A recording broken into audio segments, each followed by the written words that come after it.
met on the day when we actually started this online foundation classes. So from today onwards, we will be starting with the subject which will be called as the core economics. And then the core economics will be followed by the second part of economics, which will be called as general economics. As such, when you get into the core economics, the word core is going to tell you like we are going to study lots of basic concepts.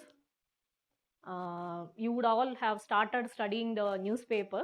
So for studying the newspaper as well as for understanding the economic happenings around the world, we need to have an introduction to certain concepts, certain formulas, the trends and the patterns and other things.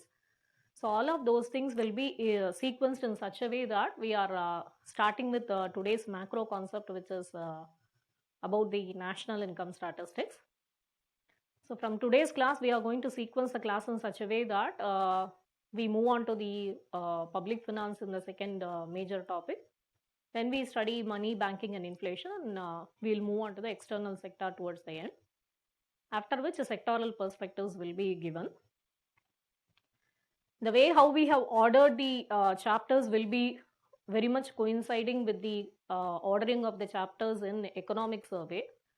When I say economic survey, this is a publication which comes from the Government of India, Ministry of Finance. This comes out at the time of budget. I hope like you're all familiar with the word budget, and it gets presented usually towards the end of the financial year every year. The practice of presenting it towards the end of like February or March 1st has slowly has now changed towards the month of January. Towards the end of Jan is what they are doing the presentation of the budget these days. If you again want to know what is a financial year, we should say like it extends from 1st of April to March 31st. So when the budget is being presented by the finance minister every year, we will be getting a publication from the Ministry of Finance, which will be called as economic survey. This economic survey will be consisting of 2 volumes. Volume 1 will be mostly presenting the trends and patterns and several concepts which will be specific to that particular year's happening. Volume 2 will be having lots of data, facts, figures and patterns, which is what is coinciding with our book which we have posted into the group. So if you go to the content page and then look at the way how it has been organized, the chapters starting from the national income in today's class, then we slowly move ahead to the public finance, then we move to the money, banking, inflation, and then finally we go to the external sector. So the sequencing of the chapters is exactly in the same way like how the economic survey volume 2 is being done. And volume 2 will be very much essential for studying for the preliminary examination purpose. And volume 1 will be very much required for studying the mains examination purpose, because it will be presenting lots of concepts and newer things which is specific to that particular year, the completed financial year. Right? So that will be the major source what we will be looking at for studying economics, the economic survey. Other than that, the material what we are giving from the academy side, the smaller book which has all these basic concepts will be the beginning what you have to do with. Apart from the book what we have given to you today for the core economics, sooner we will be sharing another book which will be upon the general economics, which will also have a sequence of studying like agriculture, industry, services, social sector, planning commission, Niti Aayog. So there will be a sequence in which we will be covering the topics for the general economics. Third thing is, whenever the budget gets presented in the subsequent year, we are going to give you a publication on this economic survey. There will be 2 full volumes from the ministry, which will be taken into a concise version, and we will be sharing those 2 books, volume 1 and volume 2 with you. And again, teaching of those 2 volumes will also be happening in the subsequent year. As we said, it will be the latest authenticated data source for the preliminary examination as well as for the mains writing for the next year. So that's how the study of economics will be split into 3 parts: the core economics, the general economics, studying the economic survey. And today's class, if we are starting with the sequence of the topics as I told you, we are actually going to study most of the concepts falling under the major heading which is called as macroeconomics. So the word macro itself is going to tell you that macro is actually big, right? So we are going to have, assume that this classroom is India, we are going to have a macro indicator study about this particular country. Then we will slowly start relating these concepts with the rest of the world, and then we will study it as the global economy, right? Whatever concepts which we are going to say today, as I have mentioned to you, it is starting with the larger concept called as macroeconomics. I will be mentioning lots of variables, lots of concepts which will be required for today's class. Every class will have an agenda. We are going to start with an agenda saying like, how do we calculate the national income for the country, for which we will have certain measures, we will have certain methods, and finally we will write down the formula. So that's the agenda for today's class. We will go a bit slowly because most of these students may not be having an introduction to economics as the concepts of what we are going to teach here. History, geography, those are all the subjects which may be very familiar to you right from the school days. And since economics, some of you would have studied, many of you may not have studied, we will go a bit slowly for the first two classes, and then we will try to pick up the speed. The concepts which we are going to tell today, it won't be like getting completed in all the ways in today's class itself. The meaning of that is, assume that I am mentioning something about the external sector. I can give you an introduction about the variables. The study of the external sector is going to happen again totally in another class, where we will be again dedicating some like 2.5 hours to 5 hours for studying the external sector as such. So what is today's purview is, if we start with a question, if we answer certain things, are we able to answer the question and understand whatever is being said? If we achieve to that level, I think that will be the required study what we can complete for today. And economics is also a subject which will be going back and forth. Back and forth means if I finish the first chapter, this has to be recalled for the later chapter. That's a usual thing. But even when I am mentioning the first chapter, I will be requiring to say certain things which I am going to tell you in the later chapter, which means like it's like going back and forth. There is no one exact particular sequence by which we can start and then complete. So don't be anxious about like learning everything in one class, which is also not possible. We are going to be given a dedicated time. There will be like 2 hours, 2.5 hours for us to study certain topics. To this day, to this topic, have I studied everything? We started with a question. Have we ended with answers for this particular question? This is how we have to approach every class of economics. And as we go ahead, if you have like doubts, if you want to ask something, you can always stop me. You can send the message. Mr. Aravind is here to help me with reading out the questions. We can answer you. I'm really anxious to see all of you and then teach economics. And given the current scenario, it's becoming not possible for now. So I assume and presume like whatever is being said is being reaching you. If there is a query which you want to ask, or if you don't understand, please stop me anywhere, and then we will continue from there after giving the clarity. So as I said in the beginning, we are going to study something which is called as topic on macroeconomics, and we are going to start with a very major macro concept today, which is going to be about the study of national income accounting. We are going to today estimate something which is called as national income. What is our country's income? That's what is the question. For this, we have different concepts to be learned, measures to be learned, methods to be learned. And if we complete these three questions, these three parts of today's topic, we would have answered a reasonable amount of the concepts which is required for today's topic, right?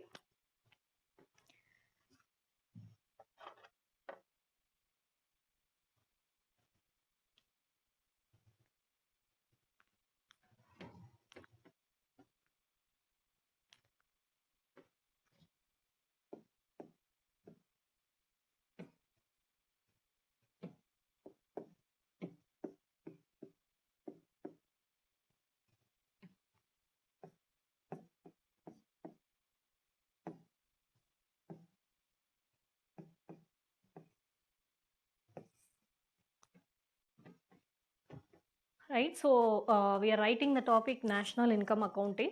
As we said, this is going to be like measuring the country's income. First of all, we should ask ourselves, what is the meaning of this word income, right?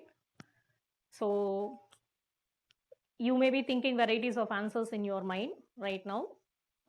There are examples like income is an earning, income is a salary, income is the wages what I earn, right? So for us in this context, what we want to say is income should be coming out of an activity. You do some kind of an economic activity and you're being paid for it. So we want to call it as income.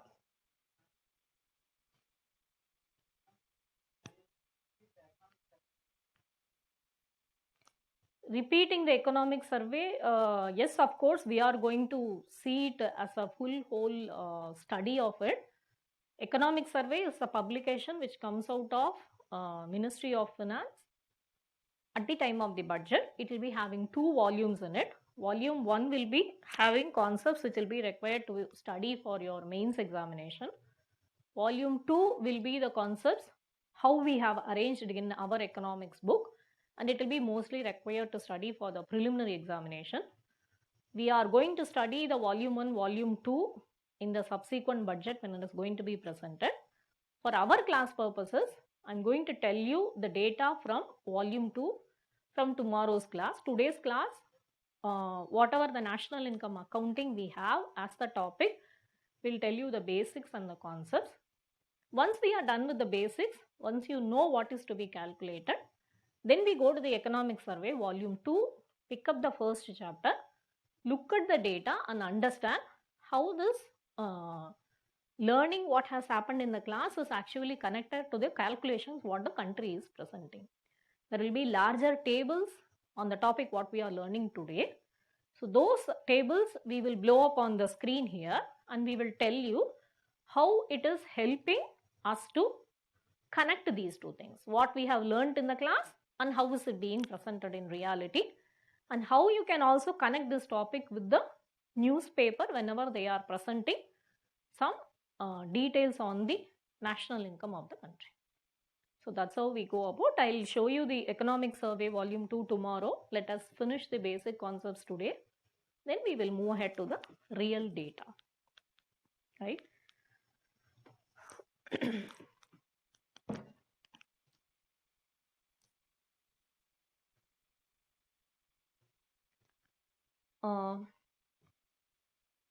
If you want to ask any questions, I think you can unmute yourself and then ask.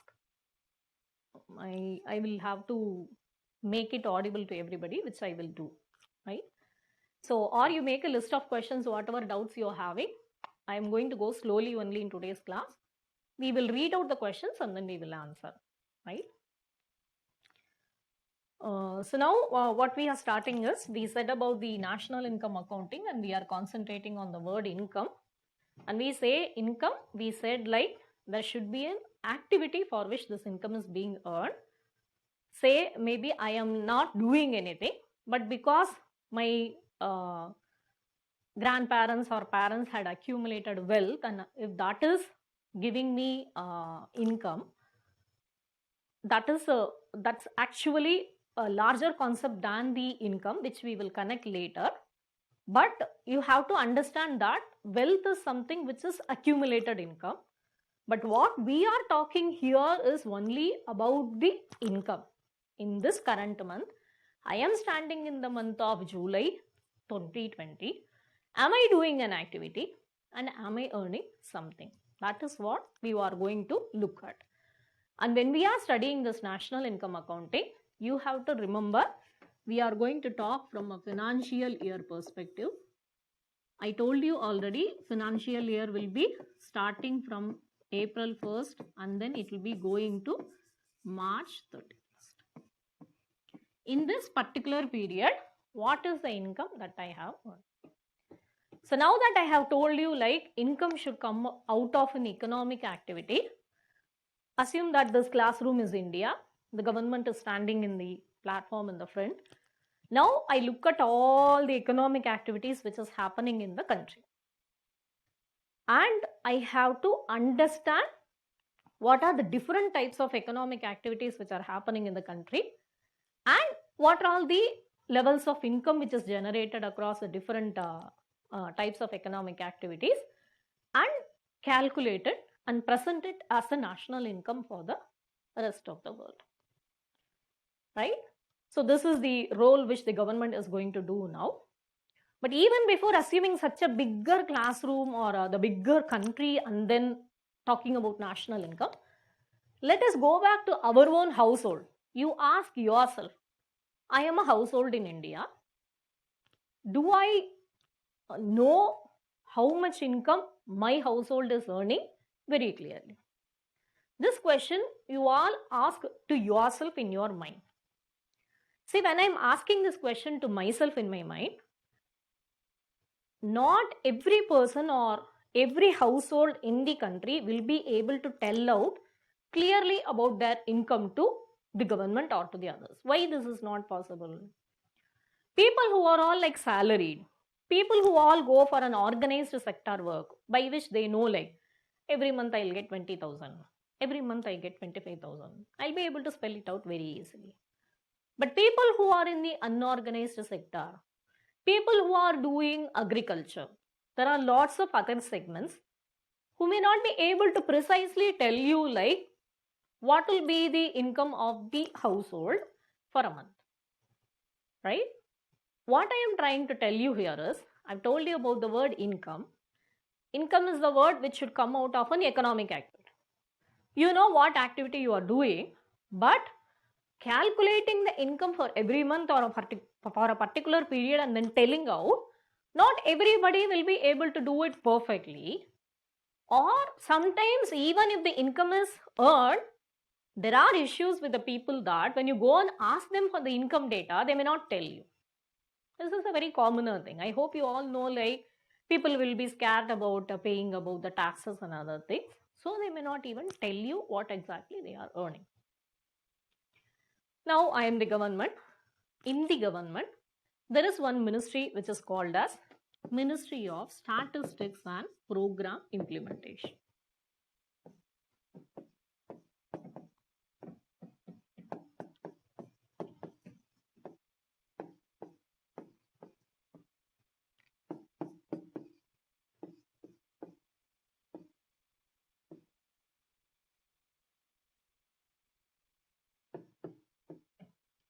We shortly call this ministry as MOSPI. So this is called as Ministry of Statistics and Program Implementation, and we call it as MOSPI. Under the MOSPI, there is an agency which is called as CSO.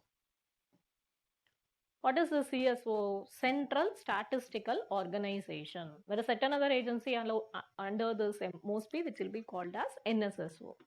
We'll talk about NSSO, National Sample Survey Organization, later. Right now, for our class, today's class, which is about studying the national income accounting, who is the agency who is actually going to do this work on behalf of the government to find out the national income of the country? The agency is called as Central Statistical Organization. And this organization is under the Ministry of Statistics and Program Implementation. So, CSO is going to do what? It's going to do all the estimates related to the national income account. So now assume that I am the Central Statistical Organization. I have been interested with the activity of finding out the national income of the country. I am looking at the country. There are so many economic activities happening here and people are earning income. I have to aggregate all of these things and then present it as one data to the government so that we can tell to the rest of the world that this is the national income of India. This is the GDP of India. Right? So for the first time we are making use of this word GDP here. I hope you all would have read about GDP from the newspapers, repeatedly being mentioning about the growth rates of the GDP. which we are also going to tell about in today's class. Slowly, once we learn the concept on GDP, we'll tell what is growth rate of it. But this is the agenda. I have to calculate the gross domestic product of the country. Now, I am the Central Statistical Organization, and how am I going to do it? When we said this, we go back to our smaller example, which was about that household income. We said that the household income calculation itself may be sounding difficult, because when I go and ask every household in the country, what is your income? What is your income? Some people will be able to tell me very clear data. Some people may not be able to tell data. Some people may not want to tell me data. So with all of these things, when I aggregate the data, sometimes I may not be actually calculating the correct data on the GDP or like the national income. If I don't correctly estimate the national income to the rest of the world, I may not be able to present a proper data. I have to tell to the rest of the world that India is earning this much. But if I am not calculating it properly, if I am calculating it as an underestimation, then to the rest of the world, it will look as if India is earning lesser, whereas it will be actually earning more. So how do I meet with this challenge? At this point, Central Statistical Organization is going to tell us, I will not be calculating this national income just by one method. I am going to calculate it by 3 methods, and I am going to cross-check whether according to all the 3 methods, I am getting the same answer.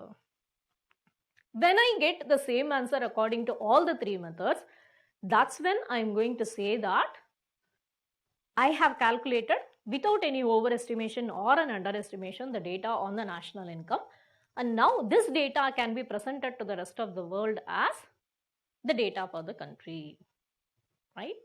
So that's the concept with which we are going to start now.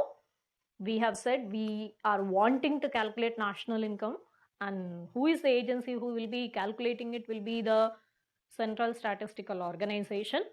What is CSO is going to do is, it is going to calculate the national income by approaching all the people of the country in a particular way, but it won't be just doing it by one way. It is going to do by 3 different ways, so that it can finally understand that correct estimation of the national income has been done, right? So with this agenda, we will move ahead for the calculations of the national income.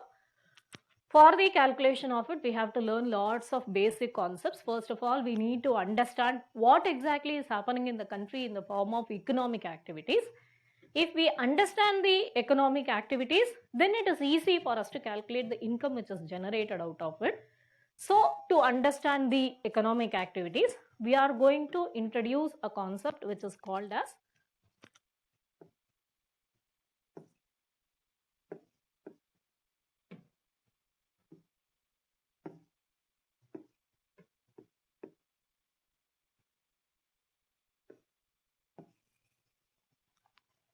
circular flow of income, right? Assume you are the CSO, you are standing on platform, you are looking at this classroom, which is the country, which is India. Now, I want to look at India and then find out all the different economic activities and put it up under the heading which is called as circular flow of income. Each and every word is important. We already said what is income. Now we have to say the meaning of circular flow. We all understand that circular flow is like should be moving between place to place, right? Flow means it should be moving. It has to move. If it doesn't move, then it doesn't become income to others. So,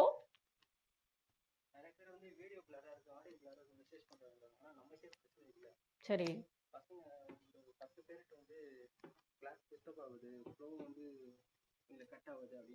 நான் எங்க அங்க ரூம்ல உட்கார்ந்து எடுக்கட்டுமா?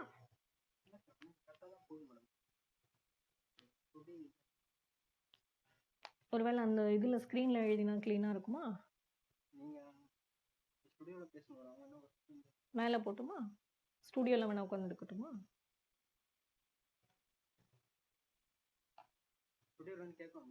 கேட்டுட்டு சொல்லுங்க. நீங்க இந்த phone பண்ணுங்க. இப்போ என்ன நான் கண்டினியூ பண்ணட்டுமா வெயிட் பண்ணட்டுமா? ஆடியோ வீடியோ பிளரா இருக்குன்னு சொல்றாங்களா? சரி நீங்கள் கேட்டுட்டு சொல்லுங்கள், இருந்தால் நான் ஸ்டூடியோவில் போயிருக்கேன். For those who are feeling like the audio and the video is not clear, we are trying to sort out by moving on to studio, but till then like I'll be slowly teaching. Anyways, you will be getting the recording of the session. So what we are trying to tell here is the title's meaning. We want circular flow of income. We want the income to flow between different places within the country for doing different economic activities. I'm going to tell you all the economic activities which are possible in a particular way. 10 பேர் வந்து நல்லா இருக்குன்றாங்க, 100 10 பேர் வந்து ப்ராப்ளமாக இருக்குது அப்படின்றாங்க. சரி, நீங்கள் ஒன்று பண்ணுங்கள், எனக்கு அந்த ஐபேட் இருக்குல்ல எழுதுறது அதையும் இங்கே கொண்டு வந்துருங்க. அப்படின்னா ஷேர் ஸ்க்ரீன் கொடுத்துக்கலாம், அப்போ கொஞ்சம் கிளாரிட்டி இருக்கும்ல. சரி, ஓகே, எடுத்துட்டு வந்து. Right? So let us talk about the circular flow of income. So first what we are going to do is we will slowly introduce all the different kinds of economic activities. Then we are going to see how the income is going from to flow from one place to another place. And finally, when we finish all the economic activities, all the major economic activities, we will be able to see that the income has flown from one place to another place.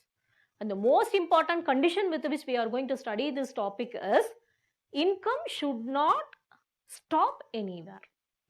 Income should always flow. This is a key word which you all have to remember.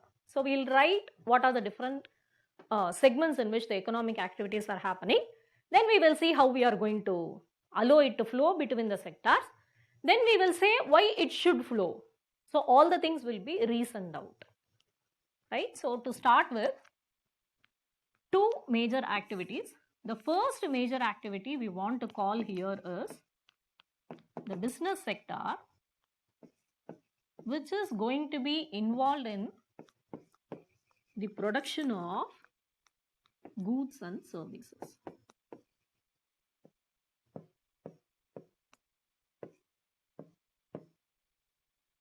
I am requesting all the students to draw this diagram in your notebook.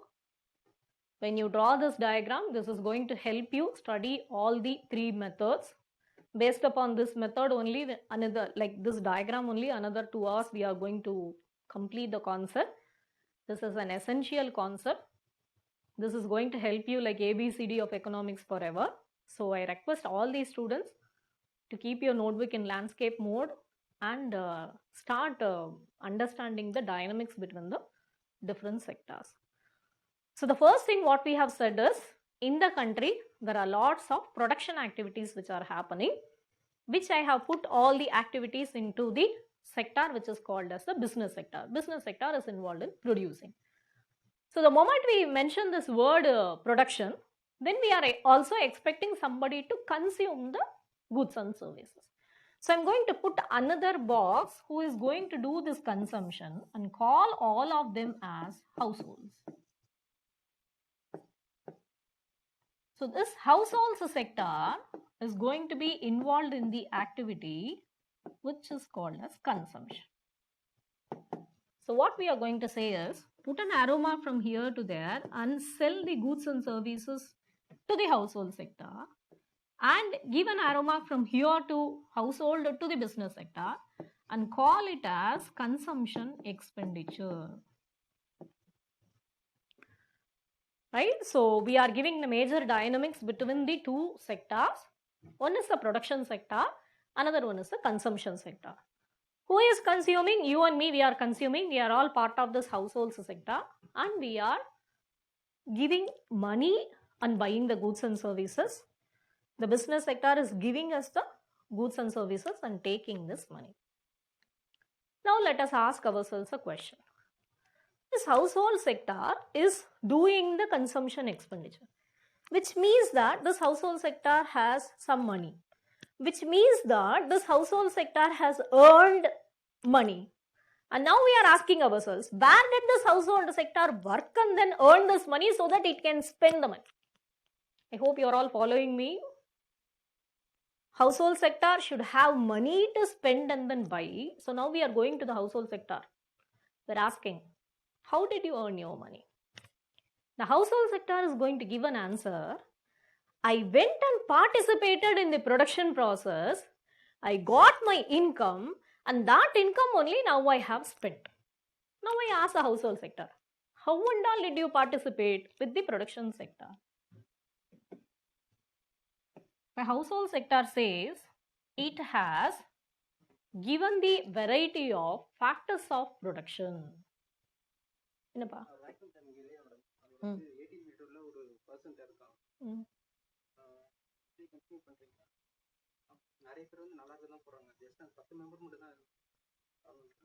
சரி அவங்களுக்கு அப்புறம் recording share பண்ணு video send பண்ணு right. So now these household sector, they are saying like I gave varieties of factors of production. So let us come back to this point. Assume that this is a classroom. This is a production of a educational service. What are the things which are required for us to produce this service? What can be the possible factors of production? You ask yourself, I have to run this class. What are the requirements? First of all, I need a place, a classroom where I can stand and teach. So I need land. Second thing is we need people who can come and teach you subjects. So we need laborer or whom we call as the faculties.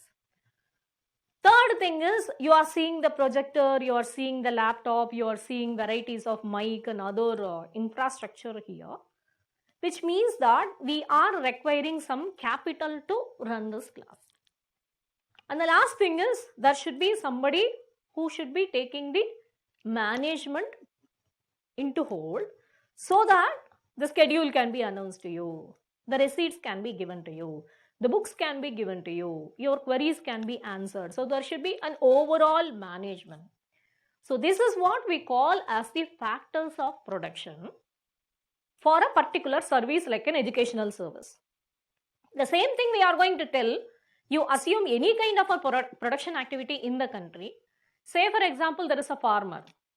The farmer is involved in the agricultural production. He should be having a land, he should be hiring the laborer, he also needs tractors, tillers and a small machineries, equipments for doing the agricultural work, which we can call as the capital. And finally, he himself is the manager because he is the person who is owning the agriculture as the economic activity and he takes care of this activity. So, any kind of a production activity if you take, the four basic things which are required will be land,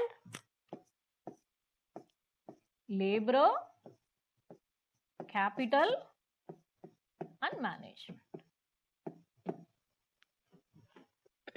So the capital can be including both the physical capital and the financial capital, but capital is required. So the household is going to tell, I have given my land, or I have given my laborer, or I have shared my capital, or I have participated in the management, and for doing all of these things I got some money. What is the money? If I have given my land, then I get back rent.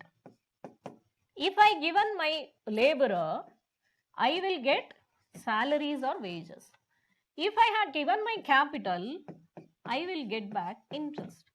If I had given or participated in the management, I will get a share of profits.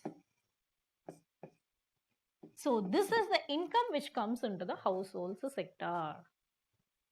So there is an interaction between the business sector and the household sector. For the two major economic activities which we call here as the production activity and the consumption activity, one sector is producing the goods and services and selling the goods and services to the household sector. The household sector is giving its factors of production to the business sector and it is earning the factor income, and that income is what it is spending back in the form of consumption expenditure. So you can call these things as factors of production and you can call the above four as factor income.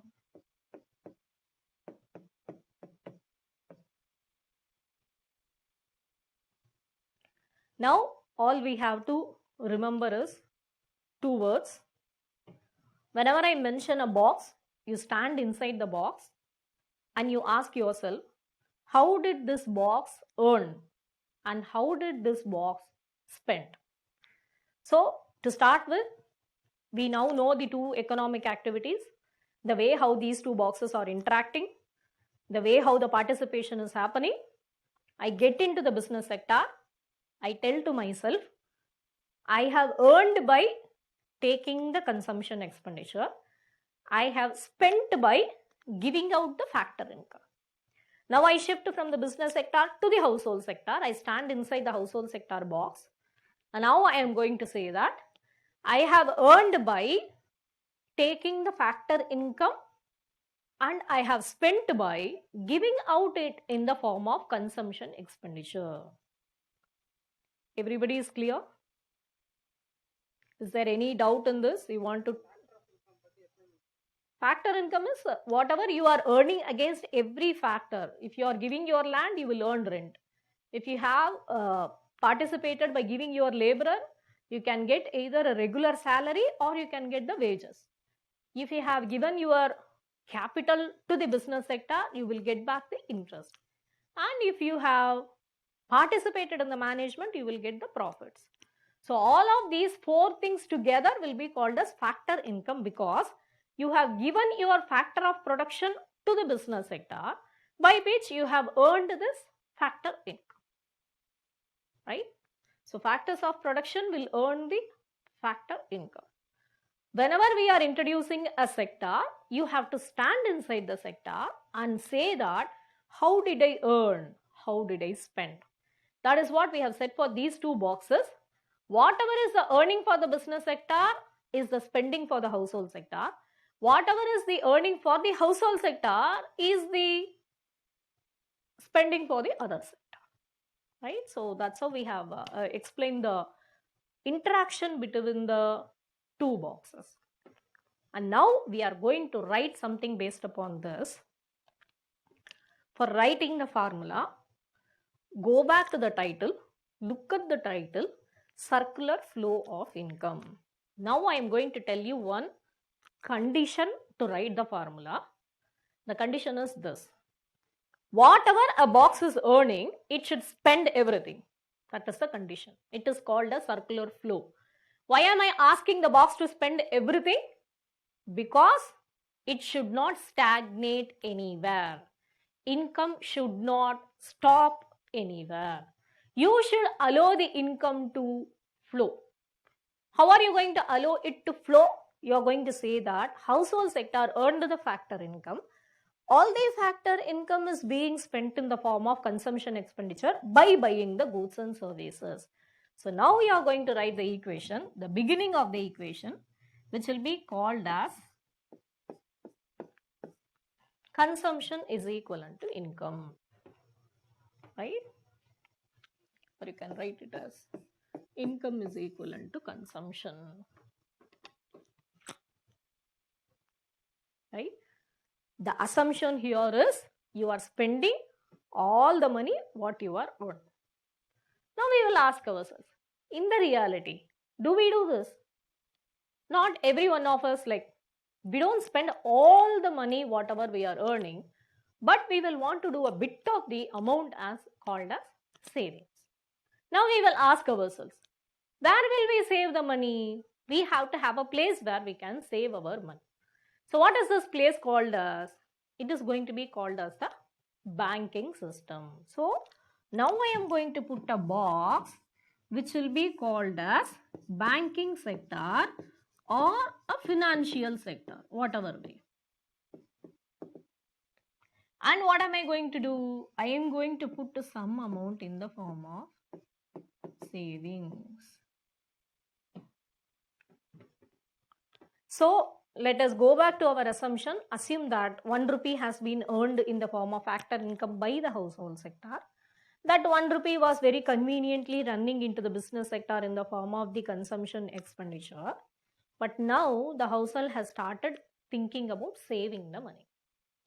In India, in general, we have a pattern. If I earn 100 rupees, I spend 70 rupees, I save 30 rupees. So let us keep the same kind of a proportion for us to understand this circular flow.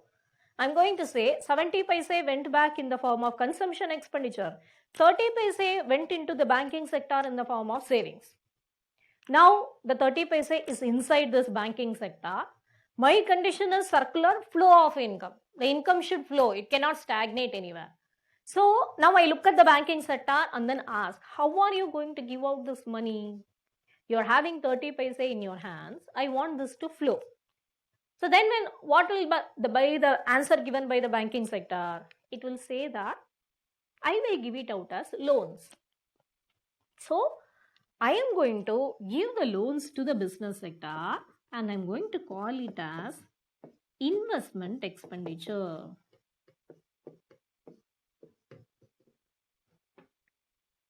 Right? Loan has another name which is called as investment. If I am writing certain words equivalent to another word, please make note of these words because these are all the words with which the preliminary examination question will be asked.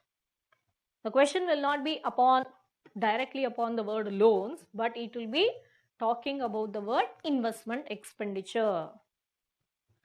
So what we are now saying, we have satisfied our condition of circular flow.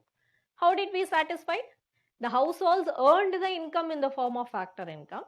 They gave back a part of it or most of it in the form of consumption expenditure. They did a bit of a savings into the banking system. That money also went back to the business sector in the form of investment expenditure. So now again I see that there is a circular flow of income. So I have satisfied my condition whatever I told, and I am now going to rewrite the equation here as income is equivalent to consumption plus savings, right? Or because I am going to say that the savings is equivalent to investment, the savings 30 paise whatever came in here is equivalent to the 30 paise which was given out as a loan to the business sector.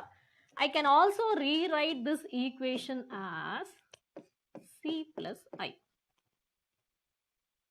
Either now I write it as income is equivalent to consumption plus savings, or it can be equivalent to consumption expenditure plus investment expenditure.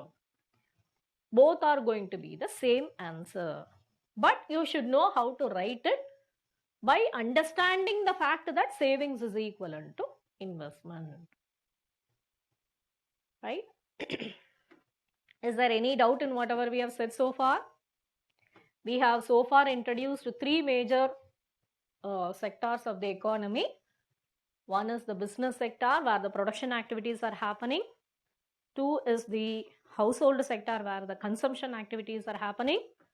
Three is the banking sector where both the savings as well as the investment activities are happening.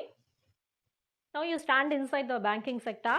You're going to say that savings is the kind of earning and investment is the spending. This class only I am going to tell you that savings is a earning and then investment is a spending. For this class alone I will tell it like this. As such, when we are going to study this money banking topic later, I will be telling exactly the opposite of what I am telling you today, that how these two things will become the earning and spending different. Those things reserved for later. I already told you we can't be learning or completing the learning everything in one class. Today's class, I'm asking you to run through this storyline in a particular way, and therefore for today's class, I'm telling you for this question what we have in our mind, that how do we calculate the national income? I'm repeating, banking sector's earnings is savings, banking sector's spending is investment. But I will reverse this when we go later. As of now, this is the reality. Anybody is wanting to ask anything, you can ask. Investment is basically giving out loans. You know there are varieties of loans which the business sector they take. They can be taken for the running expenses or for establishing more. If I'm a farmer, if I take a tractor related thing, that will be a loan which is required for the production activity. You can be buying machineries, equipments, running cost, anything. So investment is basically seen here as a word substituted for the concept called as the loans. We are borrowing from the bank for the purpose of improving the production activities.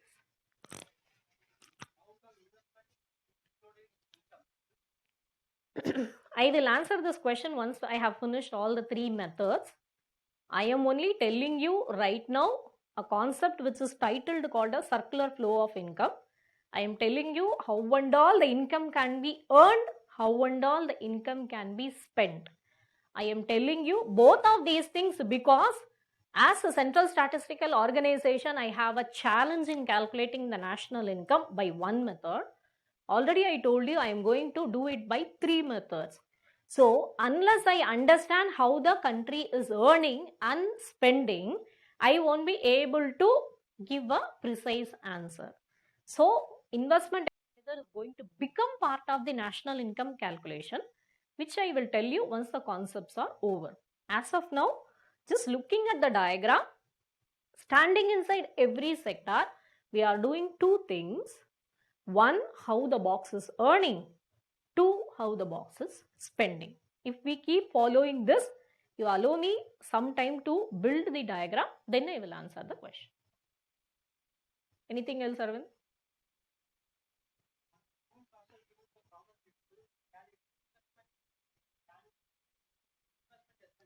Yes, it can be. I will relate all those things once the diagram is over.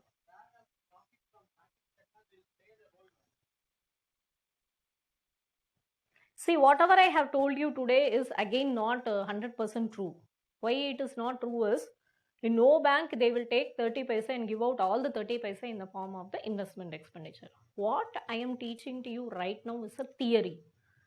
It is the most ideal condition what the country is expected to be. How it is going to be, I'll tell you again. There are lots of realities. We are going to talk about the banking sector in 3 different sessions.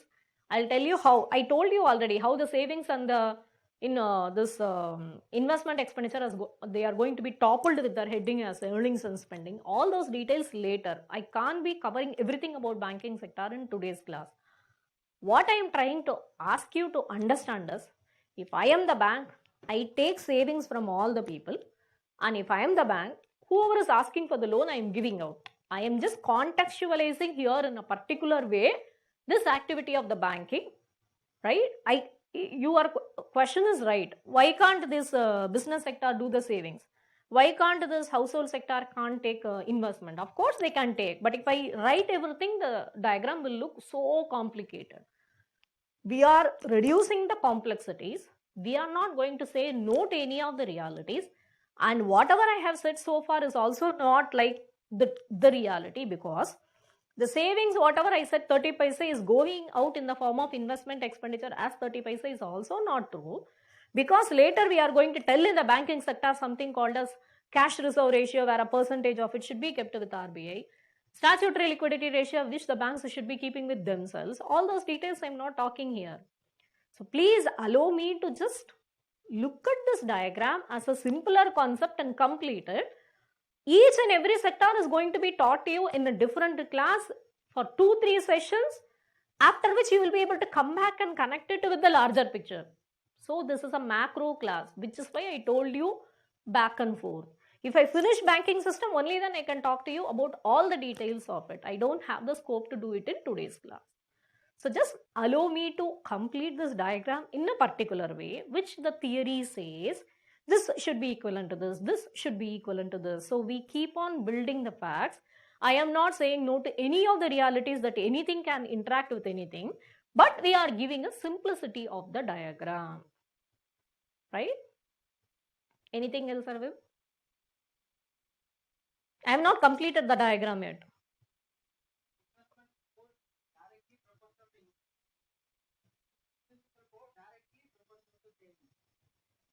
Purila question.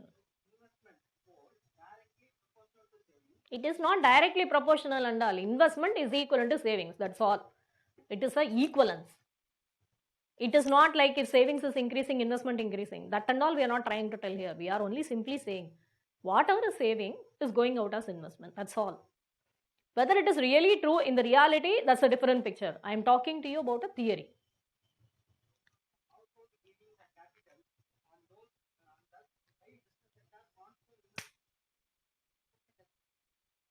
All the required capital may not be obtained from the household. Household can give some capital, but the investments will be, see, if I want to invest in a newer machinery, how will the household get to know that there is a newer machinery to do agriculture or to do a newer investment? So technologies, all those details may not be available with the household, right? So to do technological investment, to do investments in the newer areas as I wish, I will definitely go to the banking in the form of the investment expenditure.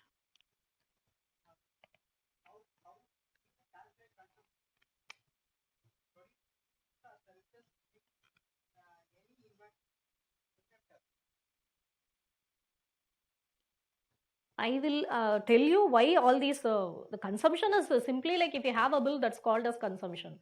Whenever there is a point of sales, if I have this mic, if I give it to another person, I make a bill out of it. I say that I have sold one mic to Mr. Ramesh, and then I write a thing that's called as consumption. So consumption is at the point of the sales, I have to make a bill and sell it with evidence. That's consumption.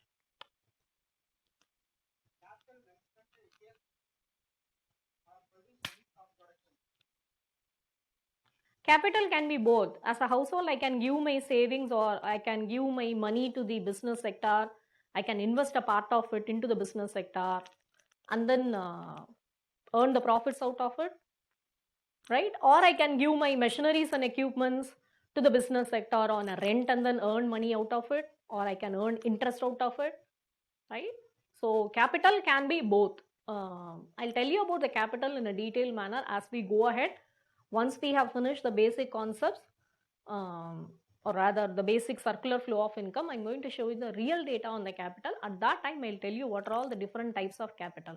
As of now, just remember, the household can give some the machineries, equipments or anything and participate in the household's this business sector, or it can give some of its money to the business sector and then participate in the form of the production process.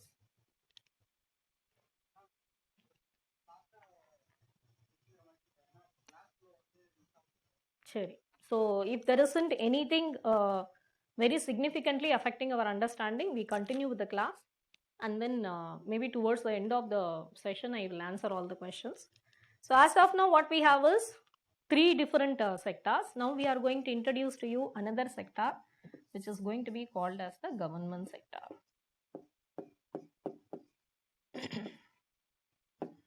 What is the government's role in an economy? You may be giving varieties of answers in your mind. You may be saying like the government does lots of policies, it does lots of programs, it does lots of schemes, then it is giving the basic infrastructure to the country, it is giving us the roads, it is giving us railways, it is giving us water, it is giving us electricity, right? So all the basic essential infrastructure is being given by the government. It is making lots of policies and implementing it. So whatever about the government, the entire study about like the activities of the government from the economic perspective, we are going to study the class, the next topic, which will be called as the public finance, where we are going to study through the budget. I already mentioned about the word budget. Basically, it will be studying about how the government is earning and how the government is spending. I think that they are the two keywords which we are also doing here with the different sectors. Now, from the economic perspective, like how every box is doing its role here in the economy, we are now going to ask the government sector, how was this government sector going to participate in the economy and earn the money? We have told n number of activities what the government can do, right from the policies, schemes, programs, infrastructure. It has got a greater role. But now we are going to pool all of these role in terms of economics and then ask government, how are you earning money? So the moment I ask government, how are you earning money, the one word which would have come into all of your mind will be taxes, right? So now what I am going to write is taxes from different segments of the economy goes into the government sector. There are varieties of other ways how the government will earn, which I will tell you when we get into the government sector study, which is about the budget, in the subsequent class. Today's class, I have a limited scope. I tell only two things about the government. How is it majorly earning and how is it majorly spending? One keyword what I have written on the board is taxes are the method by which it will be majorly earned. So, taxes from different sectors that is going into the government sector. And what will the government do with the taxes? It is going to give back to the economy in the form of government expenditure. I have written here as GE. What is this government expenditure? It is giving it back to the economy. It is not holding it. Why is it not holding it? Because I have my requirement of circular flow of income. The income should not stagnate anywhere. I want it to run. So when it has to run in the form of government's expenditure. What is this government expenditure? It could be the subsidies, it could be the programs, it could be the laying of the roads, it could be the electricity provision, it could be anything. Whatever the program schemes, the facilities which the government is giving back to the economy, I am going to group everything under the title government's expenditure. So that is given back to the economy. So now I stand inside the government sector and say that the earning of the government comes from the taxes from the business sector, from the household sector, from the banking sector, from everywhere into it. And this earning is equivalent to the government expenditure, which is called as a spending from the government, because I have a requirement of the circular flow of income. And so now I am going to, Chicho, what do I do? Undo எப்படி பண்றது? Okay.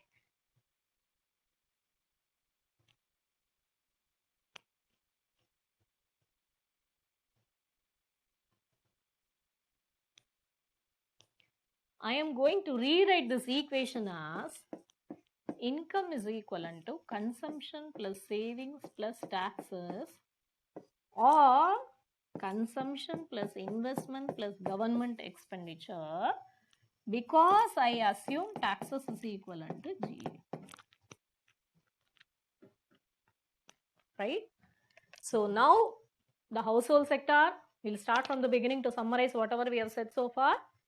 Household sector was consuming from the production of the business sector. They were participating in the business sector and then they were earning the factor income.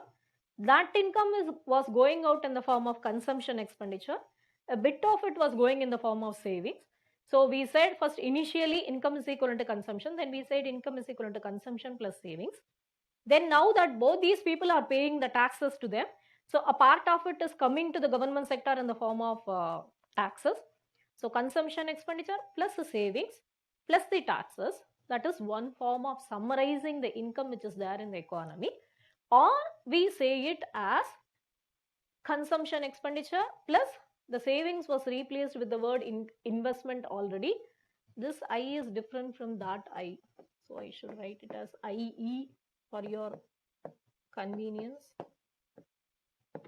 You can write it as CE plus IE plus GE. So income is equivalent to investment expenditure plus consumption expenditure plus the government's expenditure, with the assumption that taxes is equivalent to the government's expenditure. Again, if you ask in the reality, taxes are they just equivalent to the government expenditure, or you ask the question other way around, government is spending only the amount what it has collected as the taxes, that is not the reality. Why that is not the reality? You will be always reading certain concepts called as deficits in the country. Particularly, you would have heard about the word called as fiscal deficit. So, what is fiscal deficit? We will see in another class. For us today, we hear a word which is called as deficit. What is deficit? Deficit is something which is not enough. What is not enough? I am the government, I am spending, but I am in deficit, which means that I am not able to earn enough to spend.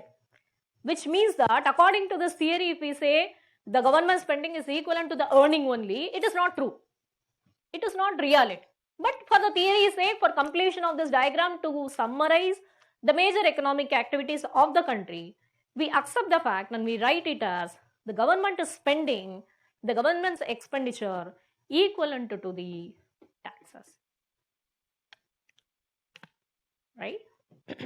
So we are moving ahead with the equation to the third level, and we have written income is equivalent to consumption plus savings plus taxes, or income is equivalent to consumption expenditure plus investment expenditure plus the government's expenditure, right? I'll tell you more realities. The more reality is something like this. We have written in this diagram that land, labor, capital, management, the factors of production are given by the household sector to the business sector. You can give land, labor, capital, management to the government also, because what you are studying today is for the civil services examination. You are part of the household sector. Tomorrow you are wanting to give your laborer to the government sector.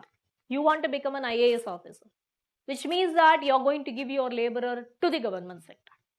You can also become a bank officer and you can give your laborer to the banking sector.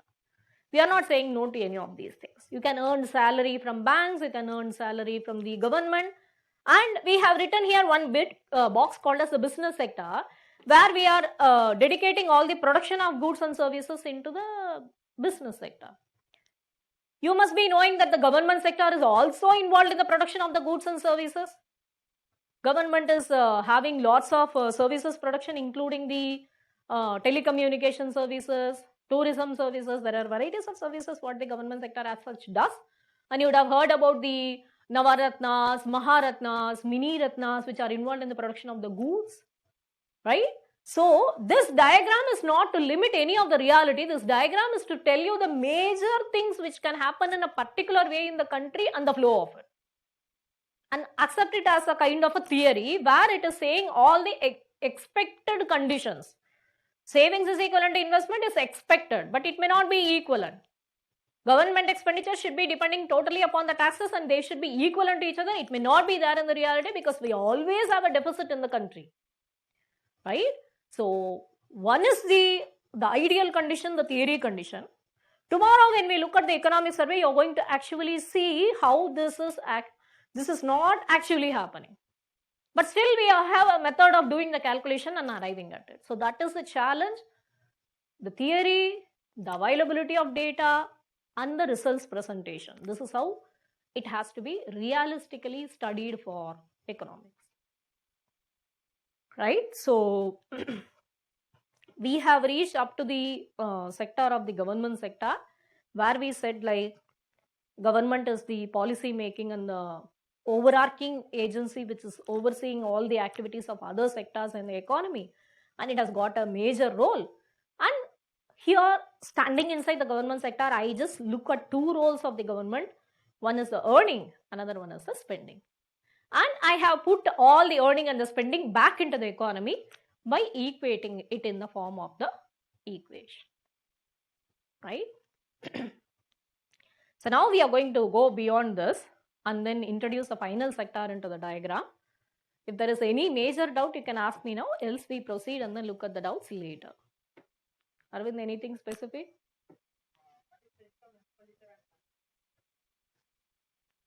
It is not income expenditure. This is called as investment expenditure. This is this.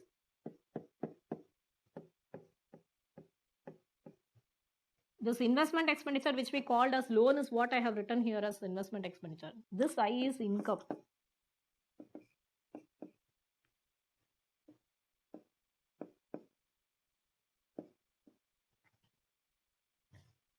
Income and income expenditure nu கேட்டிருந்தாங்களா?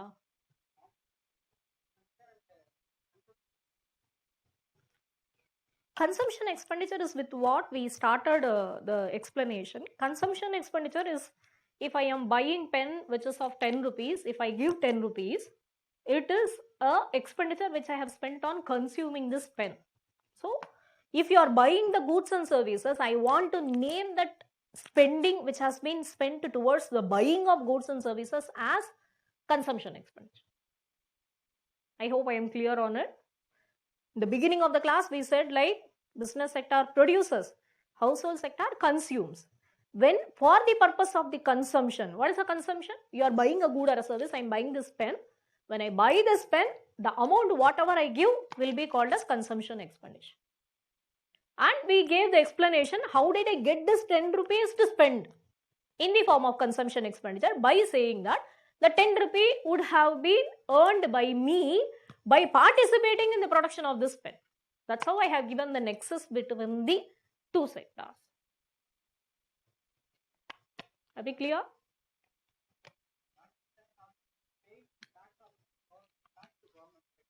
What? Yeah, every sector will pay taxes. I have not put all the arrow marks only to keep the diagram simpler. Every sector, every person in the economy will pay tax to the government. There are exemptions, but still I am saying, if you are exempted for one type of taxes, you will be paying another type of tax. So I will be discussing about all the types of taxes, direct taxes, indirect taxes, everything in the subsequent class, which we will be talking about the government sector.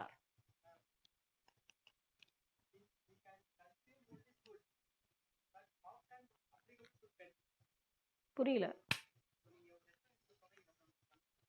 Consumption expenditure, yes.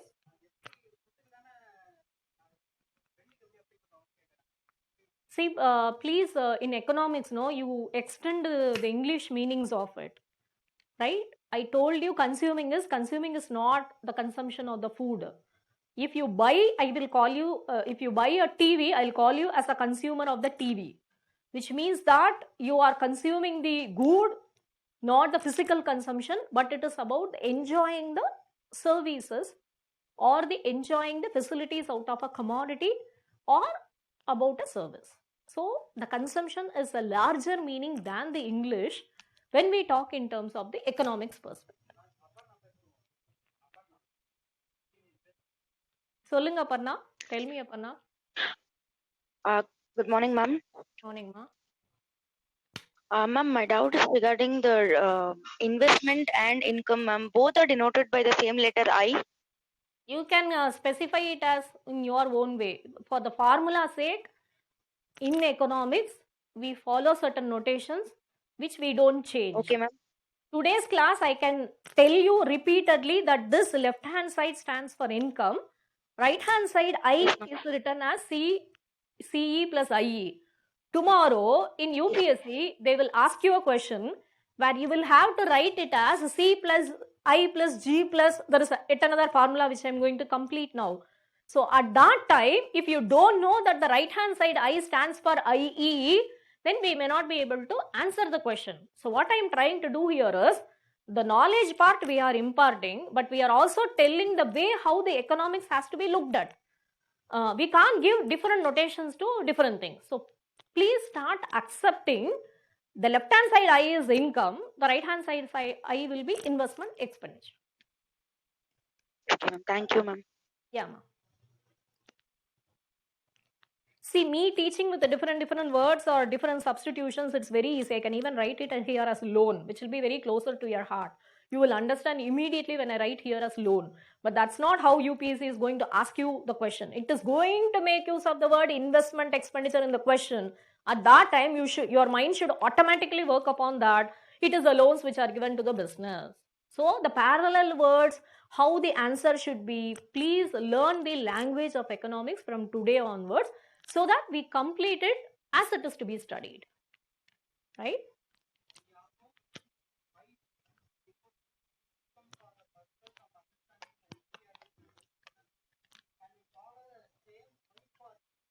You can follow the Y for income. We have not gone to that extent of theory. Of course, you can write on the left hand side it as Y. Then you will ask me why national income is written as Y. If I tell it in the general economics class, that is why I kept the word I here on the left hand side. Actually, the formula is not going to be written as Y or I. We are going to complete writing the formula with the left hand side as GDP, GNP, which you will be writing towards the end of the class.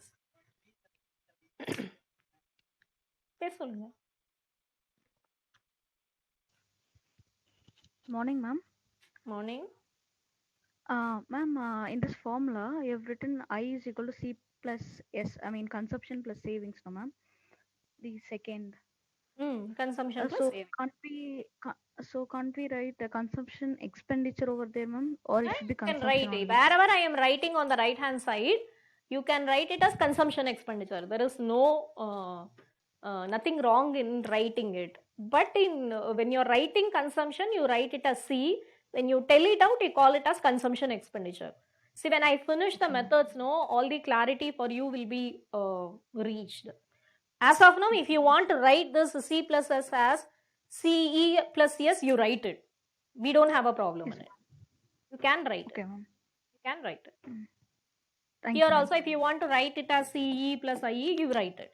No issues in it. Yes, ma'am.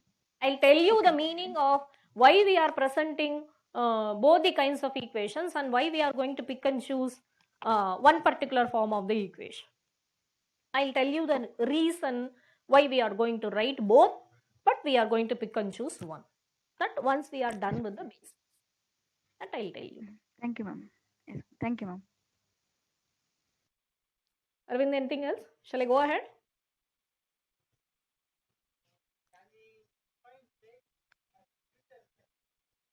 Yes, you can do it.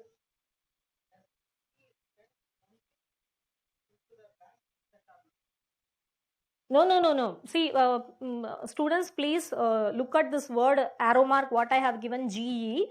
For the want of the space, I have written it as GE. This government's expenditure is actually spent to the whole economy. It is flowing towards the whole economy. Right? So, it is only to give back to the economy I have written this arrow mark. Please don't assume that it is entering into the banking sector. Sorry if I have mistakenly got into it. That's not the presentation. The presentation is, I am the government, I collect the taxes, I give it back to the economy. That's how it has to be looked at. That's it? Okay. So, I think so far we have reached to certain level where we have talked about the 4 major sectors. Now, the 5th sector with which we will be completing this diagram, which will be called as the external sector. External sector, because of course India is an open economy, India is not a closed economy, so we are going to interact with the rest of the world. So you can call the box as the rest of the world, or you can call it as external sector. I need some space to draw it.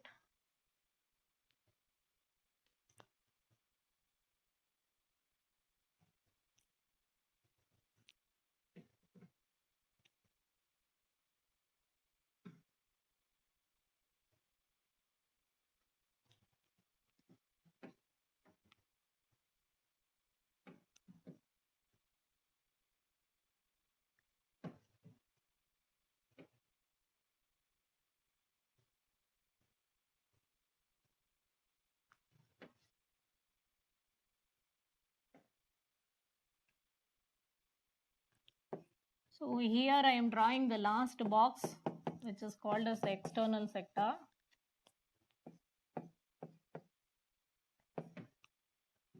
External sector is the rest of the world. Now we are going to tell the interaction of the external sector mainly with the business sector. I am not going to limit the interaction of the external sector or the rest of the world with the rest of the boxes. That's the reality part. We will tell it again later. Right now, I am going to allow it to interact with the major sector, which is the production sector, the business sector. The moment we say external sector or the rest of the world, and then ask you students, what is that we are going to do with the external sector, with the other countries? Then you will be saying, we will be exporting, we will be importing, we take FDI, FII, there are varieties of things. For today's class, we are going to zero down on 2 keywords, like how we said taxes and government expenditure. 2 keywords for the external sector. One is exports, another one is imports. And here we can say that export is denoted by X, import is denoted by M. Right?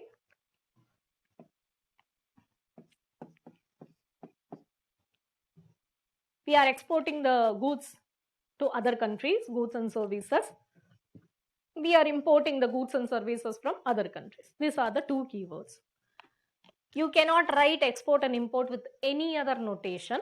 You have to write it in the form of X and M. No compromise in it. That's how the formula goes on it. Right? So now we will come back to these keywords. We will ask ourselves, when will a country go for an export? Country will export whenever we are having some surplus commodities or surplus services. We have a skill, we want to give it to the rest of the world. We have some goods excessively produced, we want to give it to the rest of the world. So we go to the word called a surplus. Then you ask India, what is that you are exporting? You will be giving varieties of answers in your mind right now, saying like maybe India is exporting some agricultural commodities. Maybe India is exporting some spices and condiments. We are exporting some medicines right now, right? So when we are talking about the goods, we can talk about the gems and jewelry, what we are exporting, right? We are also exporting some handsets which are now being produced. So you have a list of items which you can say that these are all the things which India is exporting. Now we come to the import side. You are mentioning import. When will you import for the country? You will be importing whenever you don't have a particular raw material or a commodity inside the country. So you're going to say whenever there is a deficiency inside the country, that's when I'm going to go on import. Then you are going to ask to India, what is it you are importing? The first answer what would have come into your mind is about the petrol and diesel. Then you can say I am importing sugars, fertilizers, chemicals, electronic goods, automobile industry related machineries and parts. There are varieties of things which you can go on list. So when there is a deficit, you import. When there is a surplus, you're going to export. Now, as a country, when we are looking at these two words, we can call this export as earning, import as spending for the country. We all agree to it, right? For every box we said about earning and spending. When I am saying that I am inside this box and I am interacting with the rest of the world and I am giving certain commodities to the rest of the world and I am getting some money and I am getting some commodities from the rest of the world, I am giving some money. These are the two words by which I am going to say that export is earning for the country and import is spending for the country. Are we all on the same plane now?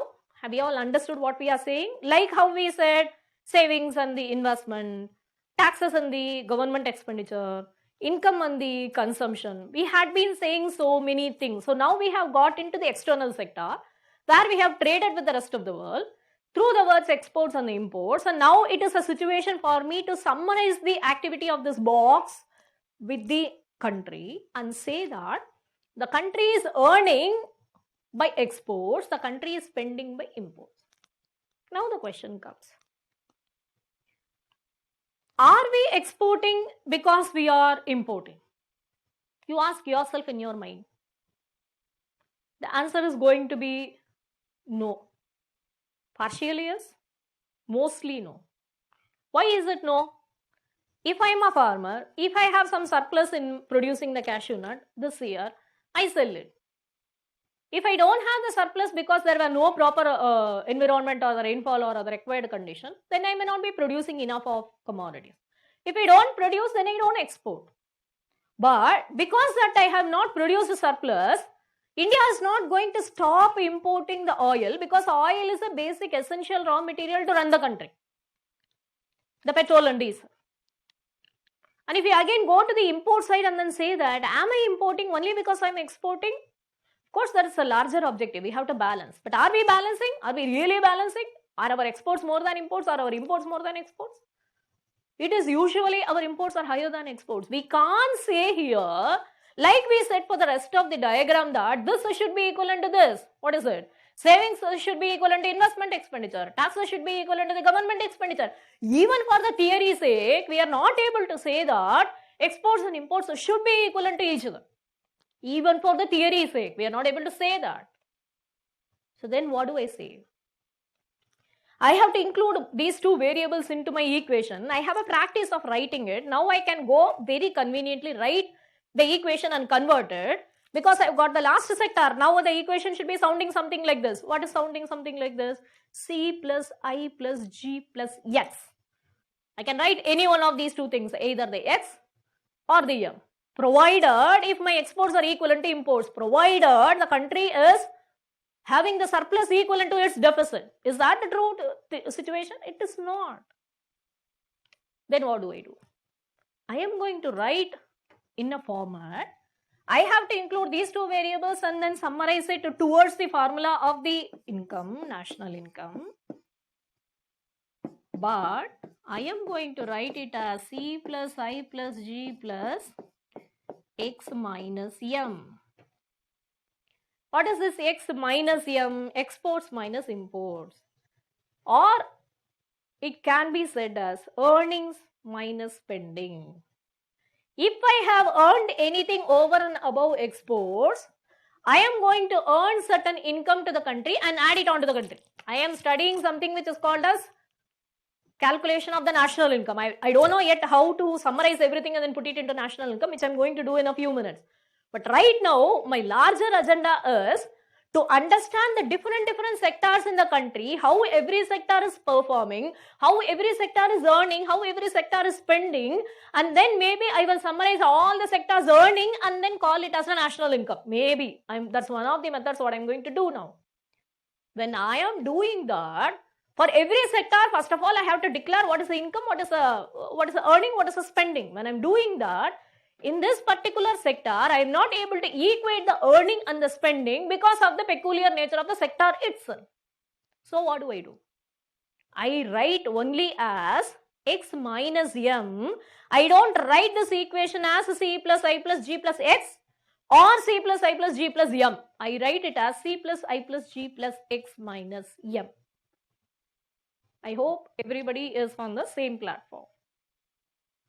I hope everybody has understood. I have still not finished with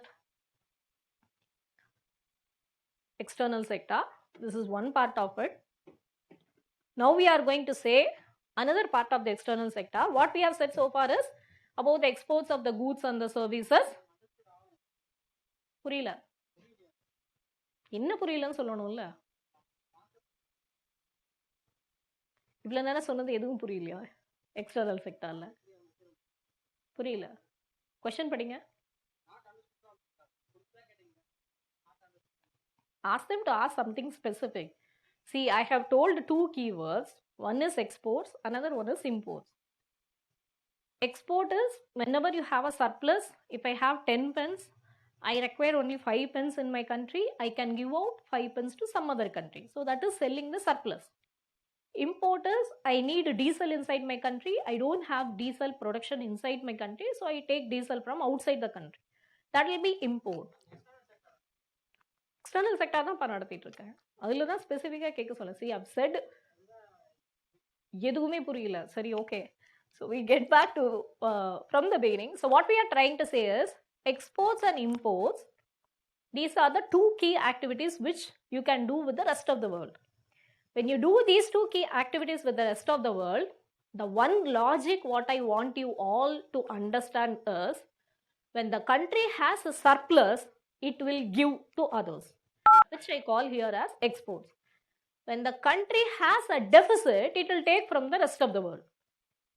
But the country giving the surplus will not be depending upon the deficit condition or the reason why we are importing, or the country's import is not going to be depending upon the reason why we are exporting. These two things are not objectively connected. Here I can tell you, if you do the savings, I will give out loan.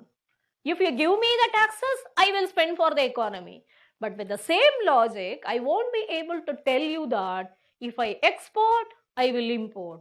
If I import, I will export. That logic will not work out with the external sector.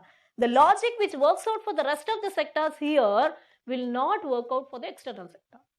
I think this is the logic what we have to understand in the diagram right now.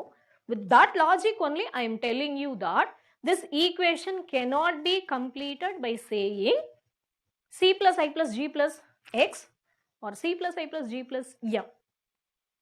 All this time we were writing the equation as C plus S plus T or this. That or this cannot be written here because it can be written only in one way. If you want to write it in another way, say for example C plus S plus T plus M and C plus I plus G plus X, you cannot write it. You cannot write it because you have to write it only as x minus m. Why are we writing it only as x minus m? Because you can never establish an equivalence between the exports and the imports. Numerically, if it becomes equivalent to each other, this variable is going to become 0. Mathematically, it will happen. But philosophically, objectively, you can say with the confidence that if you do the savings, you can give the money out as loan. If you give the taxes, I will give it out in the form of government expenditure. With that philosophy, you won't be able to say that if you export, I will import. If you import, I will export. This will not be said. This cannot be said. So people, please understand the logic why we are writing here as x minus m instead of writing it as x or m. See, this is how, this much only we can do it in the classroom environment. I'm not able to see you. I'm not able to like talk to you directly. Maybe after the class, once the session is over, I will take the questions and then I will type out or I will listen to your voice and then I will reply. Whoever is at different levels of understanding, I will definitely respond. This is okay up to here.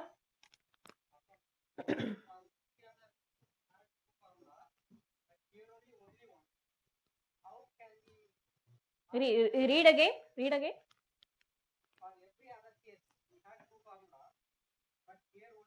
You can write two formula. I am not saying note. See, if you are writing c plus s, here you are writing c plus s plus t. You please read these equations. This will be like the earning side. Consumption plus savings. Consumption plus savings plus taxes. Consumption was the business sector's earning. Savings was the banking sector's earning. Taxes was the government sector's earning. So in that case, if you want to write it as the earning is export, you can write it as c plus s plus t plus x, c plus I plus g plus m. This is the spending side. You can't write like that. If you want to write this formula or this formula, whatever formula you want to write, you write the same way. What is the formula? C plus s plus t plus x minus m, or c plus I plus g plus x minus m. Whatever way you want to write, you can write. But why did I choose this? I'll tell you worries. Why are we choosing only c plus I plus g plus x minus m? And why are we not writing it as c plus s plus t plus x minus m? There is a logic. Once the methods are done, I will tell you that. I am not restricting you from writing this or this. If you write x plus x minus m here also, the equation is correct. Plus x minus here also, the equation is correct. But why this is the final form? There is a reason for it, which I will tell you.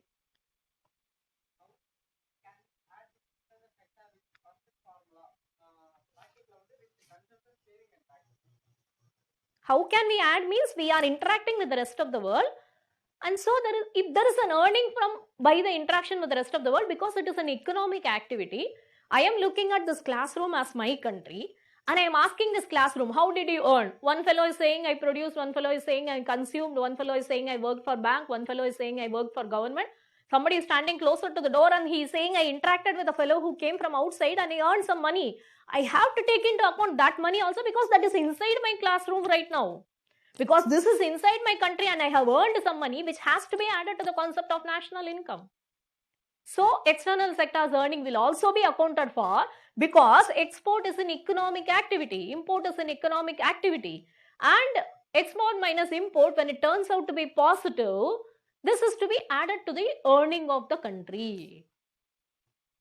Do we follow? Done?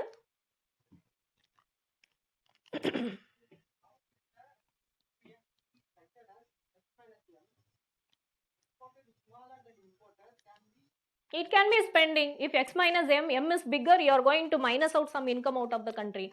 You are going to say that the country actually lost some income.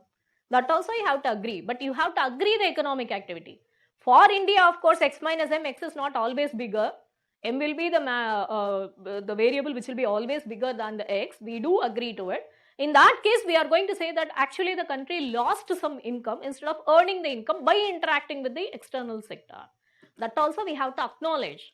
We have to acknowledge the economic activity happening in the country. We can't be saying that I will not take into account the external sector and calculate the national income. It is not possible.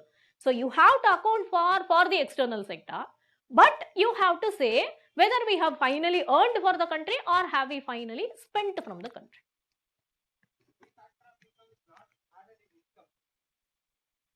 Factor income only, we are calling it as income. There is no doubt in it. Whatever I have written here as I, it is an addition of all the incomes, whatever I have written here. Factor income is what I have written here as income. There is no doubt in it.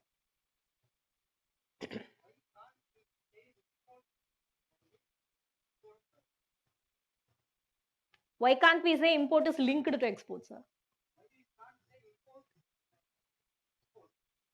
Why? How can you say import means exports? There is only one example which you can say, like, assume that we are importing gold, we convert it into gems and jewelry, like we add on certain skill to it, we make it into a chain and then we export it. There also you will be importing gold as such in the physical form, then you are going to export it as jewelry. Gems and jewelry is one of the items which you are going to see both in the imports as well as in exports. But import is a different activity, export is a different activity. Imports are spending for the country, exports are earning for the country.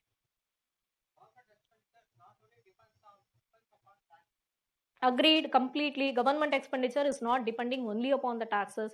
I am going to give you a list of the way how the government is going to earn. We are going to talk something called as budget, where we will be having two accounts, revenue account, capital account. Both the accounts will have receipts as well as expenditure. The entire structure of the budget we are going to learn. Today's class, limit our knowledge only to taxes. There is no question of like whether this is only by taxes. No, in reality, the government earns by much more ways. What I'm asking you is the major way how the government is earning, the major way how the government is spending. I am not coming for any dispute that the government is not earning by any other ways. Theory says, put in all the major things, allow it to interact, try to summarize the economy in a particular way where you want to show only one thing. What is that thing? Is circular flow of income. You have to say that unless there is a flow, the economy is not vibrant. Assume that you get the salary, you keep it in your bureau, you lock it, you don't spend.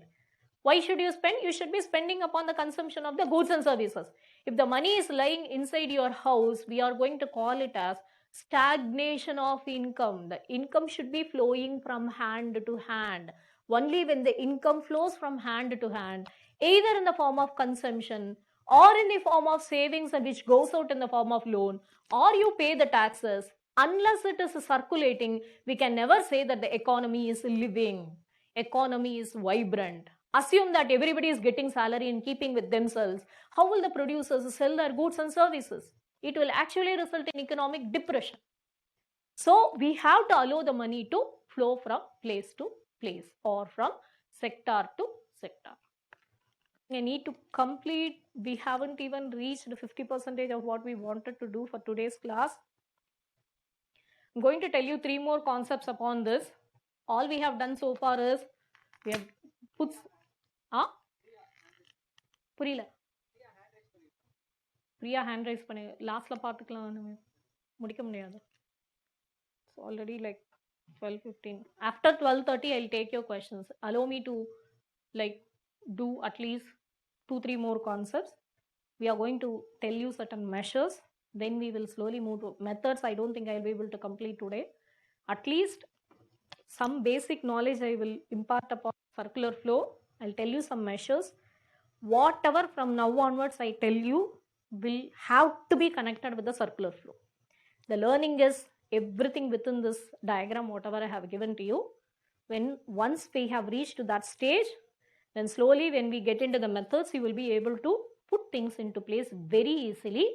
Once we have reached to that level, then I stop the class. Then we last 15-20 minutes I will dedicate completely for the questions. Tomorrow's class also we are going to continue with the same thing to progress and then complete the national income. Today's class I can only do the bare minimum, right? So if we have reached all of us up to this level, I'm going to write 3 concepts on the board. All of these 3 things will be now linked to the circular flow for your understanding. Why are we doing this? You will understand when we go for finishing the methods. Now I am writing measures. Then I will tell you about methods. What are the measures which we want to talk now?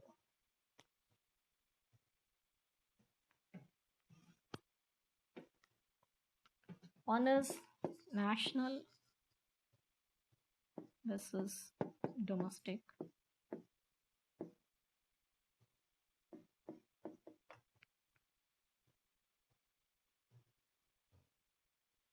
Second one is gross versus net. Third one is market prices. This is factor cost. All the three things what we have written on the board will now be connected only to this diagram and taught to you. First, we will pick up the word national versus domestic. Right? English meaning, if you look at these two words, domestic means whichever is within the country, and national means whichever is like for the rest of the world. I think with this X minus M, I said there is yet another external sector part which we have to complete. You'll have to complete that if you want to finish this national versus domestic. So what we have done so far is we had business sector, household sector, banking sector, government sector, external sector. To the external sector, we gave two major words called as the exports and the imports. Now we are going to add two more keywords called as R and P. What are these two words? What we can do is, as an economic activity, if I'm a person from Chennai, I can go to US and I can work there, earn money.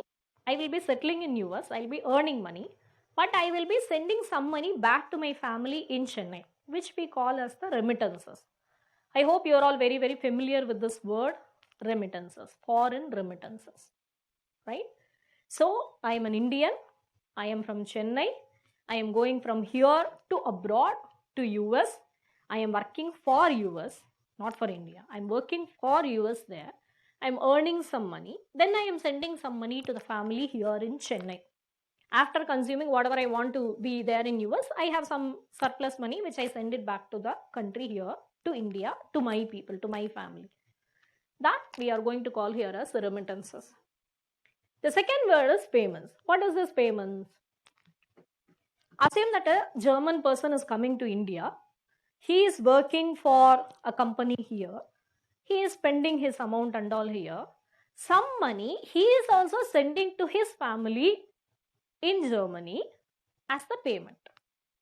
So now these two things, remittances and payments, are like earning and spending for the country. I have told you one kind of earning and spending for the country, which is export and the import according to the external sector. The second kind of earning and the spending by participating in the external sector. External sector means by interacting with the foreign countries. I going to US and working and sending money to India. A foreigner coming to India, earning some money here and then sending back to his country, to his family. These are the two things which we want to call here as remittances and payments. And again, how we cannot say that exports must be equivalent to imports. Similarly, we can't say that this remittances and the payments should become equivalent to each other, because we cannot have a control upon like how many number of people should go and work outside the country and how many number of people can work. So that kind of the number and the salary, those things we cannot match. So we are going to say that R minus P into this formula finally. Like how we said X minus M, similarly we have to say R minus P, the second concept of the external sector. I hope you all understood what we have mentioned so far, right? Exports and imports are the situation where you have the surplus and deficit situation inside the country, for which you are either exporting the goods and services or you are importing the goods and services inside the country. But this is like the person, he himself goes out of the country to somewhere and some foreign person is coming inside the country from somewhere. So this is a complete physical movement of the things, and then therefore we are going to call this remittances and the payment as a separate variable other than this X minus M. Right? If I can actually go a bit more of this, I don't know whether everyone has reached up to here. I want to make a small note on this export import R minus P to give a bit more of clarity. If you can follow this, we follow. Otherwise, I will again tell you by personal interaction over the the mic after the class is over. I'm going to tell you 3 examples now. Please stay with me continuously till I finish the example so that you understand the differences what I'm going to tell you. First thing is this pen, right? I'm going to tell you about the export thing so that you understand the parallel thing for the import. I wouldn't have to explain again for the other side. Export. I am the producer of this pen. I have produced 10 pens. 8 pens I have kept for myself within the country I have given here. 2 pens I am selling it abroad. Surplus, I have sold it. Right? This is export of goods. Now, the second example. I am a computer engineer. I am sitting here in Chennai. I am in this classroom. Okay, and then I am typing out some software, some program. I am selling it to a US company, in which case it will be called as selling of a software program, which will be called as export of services. Right? Export of this good, export of my computer programming sent to US. Both of these 2 things are going to earn the money for the country. I call it as export of the good, export of the services. I hope I am very clear in whatever I have said. Right? Other way around, if you want to talk, you can say that you are importing this pen from, I will not give example of China these days. Let me say I have imported this pen from US. So this will be, I buy the pen, I give money to US. And some software thing or some other services, telecommunication services coming to India, I call it as import. So the parlance of this. Now, the third example. I am a person who is a computer engineer. I am not here in Chennai. I traveled all the way out of Chennai to US. I stay in US. I earn for US. I send the money to the country, which is what is called as remittances. In this case also, it will be called as earning for the country. So I have told you 3 earnings for the country. 1 by selling this pen, export surplus. 2 by doing a computer program, by sitting in Chennai, just giving the program abroad, earning the money. 3, I physically travel from Chennai to US, settle there, earn the money. If it is possible, I send back some money from US to India, which will be called as the foreign remittances. All the 3 things will be called as earning for the country, which is X, which is R. The first 2 cases it will be called as X. The third case will be called as remittance. Now you can think about all the parlance onto the import side. I told you about importing of the goods, importing of a service, or bringing in a foreign person inside our country, making him work for our country. We make a salary payment to him. A part of the salary payment will go outside the country to his country in the form of payments. All these 3 things will be called as imports or the payments, the spending side. So which is what we have written here. If you are clear with whatever I have said as exports and remittances, imports and the payments, these 2 are earning and these 2 are spending. Now we can go and very easily finish the concept of what is called as national versus domestic, right?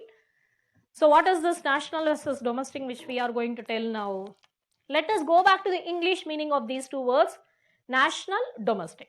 Domestic means whichever I have money earned within the country. National means whichever is truly internationally earned money by the country. That is the meaning of it. You know the meaning of domestic departure, international departure, domestic arrival, international arrival. Put the same English meaning to here. Instead of writing international, I have written here as national, and the other word is domestic, right? Now we come back, we look at the diagram, and then we are asking ourselves, what are all the sectors which I can call domestic so that I can call something as a domestic income? And what is the thing which I can call national so that that particular box I can call as the national income? So now starting with the first sector, business sector, you want to call it as national or domestic? I don't have students in front of me. I'm assuming you're all answering me as domestic, and some of you will be still fighting with your mind as national. You are going to fight with me that it could be national because I have allowed it to interact with external sector. But if you put up that logic that because of the interaction with the external sector, this should be called as national, I will give you an extended logic that I have limited the external sector interaction only for the diagrammatic sake. External sector can interact with household. External sector can interact with bank. External sector can interact with government, or rather, every person in the economy can be doing some kind of an export or import in the country. We are not going to limit anybody here. So for that reason, don't make business sector into national. Business sector is domestic. We are domestically producing goods and services. Maybe we are exporting, maybe we are importing, but domestically from within the country, we are earning for the country by selling the goods and services. So we are going to call business sector as part of domestic measure. The second thing is household sector, which is domestic. Banking sector, of course, exports, imports are involved, but basically it is domestic. Government, thankfully, it is domestic. We are not ruled by any foreigner, so we are domestic. All the income which is earned is from within the country, from our own people, and the government is spending for our own people. So it is all of these sectors are becoming into domestic. I'm telling you some philosophy in order to look at the diagram and understand which is domestic, which is national, so that we can slowly move towards the methods of calculating national income. I have not summarized anything, I have not finished anything. Please stay with the flow so that we understand, look at the diagram and say that which are all the boxes which can be put into domestic. We have put all the 4 boxes. Now we slowly come to the concept of external sector. External sector is the box which is interacting with the rest of the world. It is doing exports, it is doing imports, and we have called one as earning, one as spending, then we have the remittances, then we have the payments. Now, the moment I ask you, is the external sector domestic measure or a national measure, you are all going to answer that it is a national measure. Logically, it is right, but philosophically, according to India's calculation or India's situation, we are going to give you a different answer by saying that 2 parts of the external sector are going to be treated differently. How is it going to be treated differently? This X minus M part is going to be called as domestic, whereas R minus P part alone will become national out of the total diagram. Right? Okay, everybody is wondering, why should I call export or import, which is interaction with the rest of the world, should be called as domestic? Right? R minus P will accept it as national because you want to call X minus M itself as national. Why will you not accept for it? But why should I agree X minus M as domestic? Why shouldn't I call it as national? This question will be there in everybody's mind. Now we have to tell some logic to convince ourselves or to the reality why this X minus M should be called as domestic, right? The first thing is, I told you, like, the pen is being produced in the country. If you have a surplus, you sell it abroad. So it is being produced in the country. So basically it's the earning of the country, or it is actually a domestic thing to happen. And second thing is, when you're talking about the imports, if I'm importing this pen, I am consuming within the country, so I can call it as domestic. This is one like first cut for the layman, for the general understanding. You can say where exactly it is being produced, it is from within the country. And where exactly is it being consumed, you can say that within the premises of the country. This is one way of looking at it. But I want to go beyond this one way of looking at it and give a bit more of a logic. Why should I call this as a domestic rather than calling national? The logic goes like this. India is not a country which is just importing the final goods and services. Say, for example, I am having a mic in my hand, right? Some parts of it is coming from Japan, right? 2-3 parts of it. Basically, the rest of the material were from India. So now I take some parts of it and then put it and I complete the production of this mic. Now you all should answer me in your mind. This mic should be called as a domestically produced commodity or an imported commodity. You will not be able to give a precise answer because some parts of it is domestic and some parts of it is imported. But finally, we are going to say that it is made in India. It is domestic. So, as long as we are not able to tell that the imported raw materials are not there, we are having only the final goods and commodities, as long as we can't say this. Similarly, in exports, we are not just giving out the final consumption things, we are giving lots of raw materials outside to the country. So, in this case, say for example, you go back to the major item which is being imported inside the country, which is the petrol and the diesel. right? Most of the activities in the country will be consuming the petrol and the diesel in one way or other, including the farmer who is running the tractor making use of the petrol or the diesel. Of course, India produces a bit of a petrol and diesel, and we can't make it out whether it is an imported petrol or an Indian produced petrol. So if this is the case, even agriculture is having an imported component into it. So how will I say that agriculture is purely domestic in nature? Right? It is very rare condition where you can go and pick out examples. Madam, if somebody is producing a pottery, somebody is doing a handicraft, how can you call that as a combination of things? Of course, there are a combination. Like, of course, there are certain things which are purely domestically produced. I'm not saying no to it. But as a country, as a government, as a CSO, when I look at the economy, I am not able to make out which are all the commodities which are having some imported components in it and which are purely domestically produced. I'm not able to make out this difference because India is so much globalized. India is so much an open economy. Right? So in this case, in this situation, I am forced to that kind of a condition where I am going to accept that X minus M is domestic. But with all my philosophy, all my reality, I can still accept R minus P as the national. Why is it called as national? Because already I gave you the explanation about what is R and what is P. R is something like, I am Vaishnavi, I am a computer engineer, I am going from Chennai away from India to US, stay in US, work for US, get some money and give it back to the country. So which is purely international in nature. There is no confusion in the activity what I have done here or there, whether it is a raw material, whether it is an in-between material.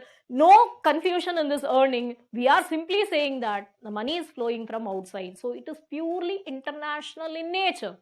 Similarly, some foreigner comes to India, he works for India, we give him a payment. That person is transferring that money to his family abroad, which we call as a pay. So R minus P is truly international in sense, whereas X minus M is not truly international in sense, and therefore we want to include X minus M into domestic measure.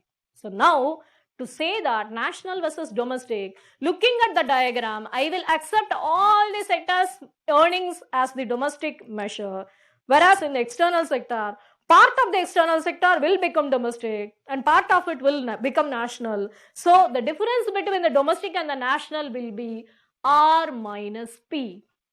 And I'm going to name these two things, X minus M and R minus P, as net income from abroad 1 and net income from abroad 2. This is only for your reference. UPSC will always call this as net income from abroad. NIFA. That's the general terminology. Please get used to this word. X minus M is equivalent to net income from abroad. R minus P is equivalent to net income from abroad. Net income from abroad type 1, which is X minus M, is included in the domestic measure. Net income from abroad type 2, which is R minus P, is a national measure. The difference between the domestic measure and the national measure will be net income from abroad. That's a general terminology. In your mind, you should know that the difference between the national and the domestic measure is R minus P.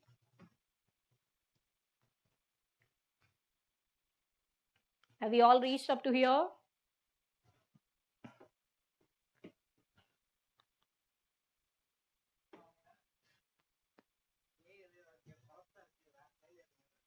வேற ஸ்லைட்ல எழுத முடியாது. நான் திரும்பவும் full diagram போடணும் அரவிந்த். அதுக்கு share screen கொடுத்துட்றீங்களா? கொடுக்க முடியுமா?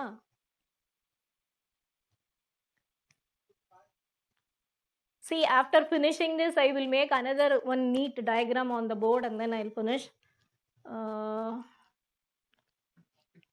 Have we all conceptually reached up to here? Shall I go ahead with the other two concepts or you want any? எவ்வளோ டைம் இருக்கு? 15 minutes?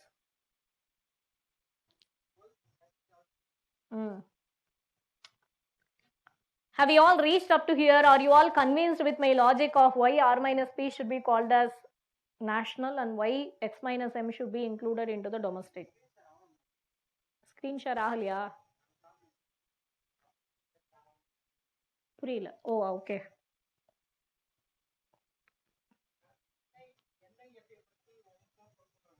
NIFA is the general name for X minus M and R minus P. See, in mathematics, you have to remember one thing. Net is a word which will be difference of two things, two variables. Here, you start this word net income from abroad. Income from abroad, you understand. It is the income which is coming from the external sector. But you are making use of the word net income from abroad, which means that it is going to be difference between two variables. What are the two variables?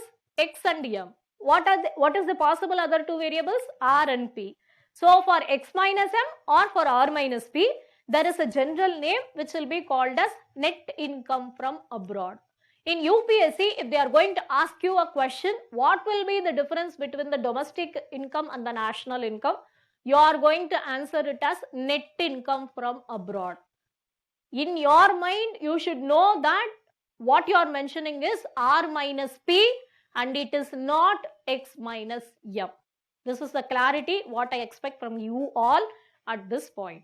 If we have reached here, I will move on to the second variable, which is upon the gross versus net. And only further questions, I'll go ahead. Right. The second set of concept which we want to call here is gross versus net. Now, our agenda for today's class is to measure national income. I told you only one word which you are reading from the newspaper upon this national income, which was gross domestic product. Each and every word in that gross domestic product has a technical meaning. All that what we have studied so far is only the middle word, which is domestic. You can even write this as gross national product.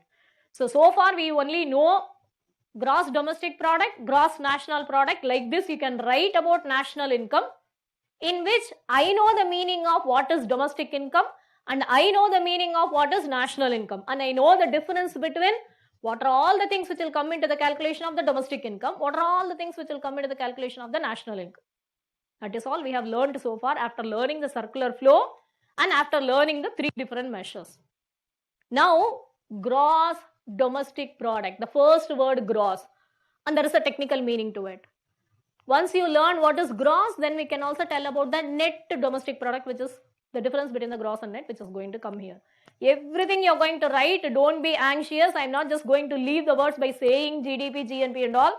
You are going to write the formula for each and every word what I mentioned here through the three methods.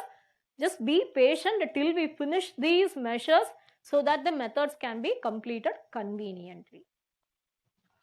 Look at the circular flow of income.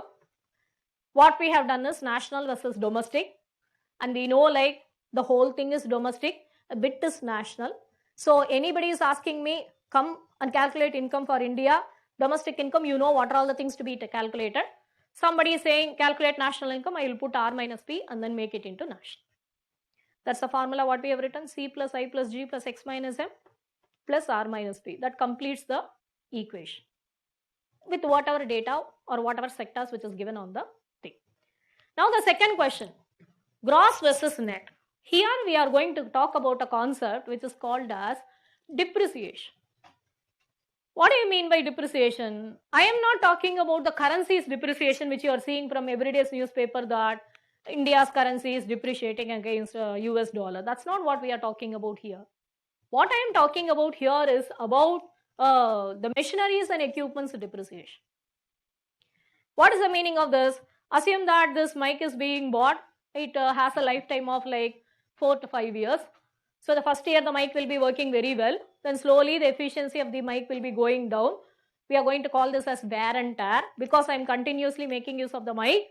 The usage of the mic will result in the wear and tear of the mic, and after 5 years this will not work at all. So then what I have to do? I have to go and replace it with another mic so that I will be able to continue with the classes. So I have to replace this mic with another mic. So I'm also going to call this concept as replacement capital. Right? Now we have to understand one logic here. If I am talking about this mic which is required for the running of the classes, say for example I am teaching for like 200 people by making use of this mic here. After 5 years, if this mic is not working and then I am buying another mic, with the same mic, I'll be again able to teach for another 200 students. This is not the new capital by which I will be able to teach another 400 students. This is a mic which is helping me to teach the students, or the number of output what I am doing is the same. Or rather, what I would want to say is, to sustain the production of what I am doing right now, I will need this kind of a capital repeatedly coming into the picture. Right? If you want to have another example by which I can tell you, say for example, in this classroom I have put in 2 projectors and there are 2 screens by which I can teach for 200 students in this classroom. After 5 years, if the projectors are not working because of the wear and tear, I will have to replace both these projectors so that I can teach the same number of 200 students. It doesn't mean that by replacing these 2 projectors, I am going to teach 400 students. It is not for an increased output. It is for continuing the classes what I am doing right now. So, if I have to continue the class what I am doing right now, I must have to replace the projectors, because without that I won't be able to run the classes. So, this capital, this replacement capital, this depreciation as a concept is seen as a leakage of my income. I will be getting some receipts from the students. I will be getting 1,000 rupees as the income from the students in the form of fees. But once in a while, I have to incur a particular amount, not for the expansion of the business, but for just sustaining the business in the same way, which will be called as this depreciation. Right? Why are we talking about depreciation when we are learning the national income, and how are we going to connect this within this diagram, which we have already studied in the form of circular flow? Now, going to the business sector, which is the area where the production of the goods and services are happening in the country. Inside this business sector, we are also there. We are producing the educational service here. And we are also making use of so many machineries and equipments here. And we will be also be resulting in wearing and tearing of these machineries. And once in a while, the part of the consumption expenditure, whatever I am getting here, I may not be investing in the newer capital. Rather, I may have to spend a part of it for the replacement of the capital. And if my profits are presented, or if my data is given out after the consideration of this depreciation, I am going to call it as a net income. I already told you what is the meaning of the word net. Net means it is difference of 2 things. I am presenting my gross profits here, the profits what I have written here. But if I am going to remove the depreciation cost and then give you the final data, then I am going to call it as net income. Otherwise, it will be called as gross income. So the difference between the gross versus the net measure will be something called as depreciation. And you have to ask the company, when you declare the profits, have you declared these profits after the depreciation? Then I want to call it as net income. If you have not accounted for the depreciation, I want to call this as gross income. Right? So it goes into the calculation of it, and the depreciation is a very important concept because it is like a necessary must expenditure which the companies which are involved in the production of goods and services making use of the machineries and equipments once in a while, because replacement of the capital is essential. If in this classroom, if I am going to add one more new projector, that will be called as a newer capital, whereas where existing projectors, if they are replaced, I am going to call it as replacement capital. Right? So I have to see whether this circular flow is calculating based upon after accounting for depreciation, or before or without calculating the depreciation or minusing the depreciation. Then the measure whatever I present from here will be called as gross income. If I minus the depreciation from the gross income, I will be calling myself as net income. So that's the difference between the gross and the net measures. If there is any doubt, you can ask. On பண்ணுங்க.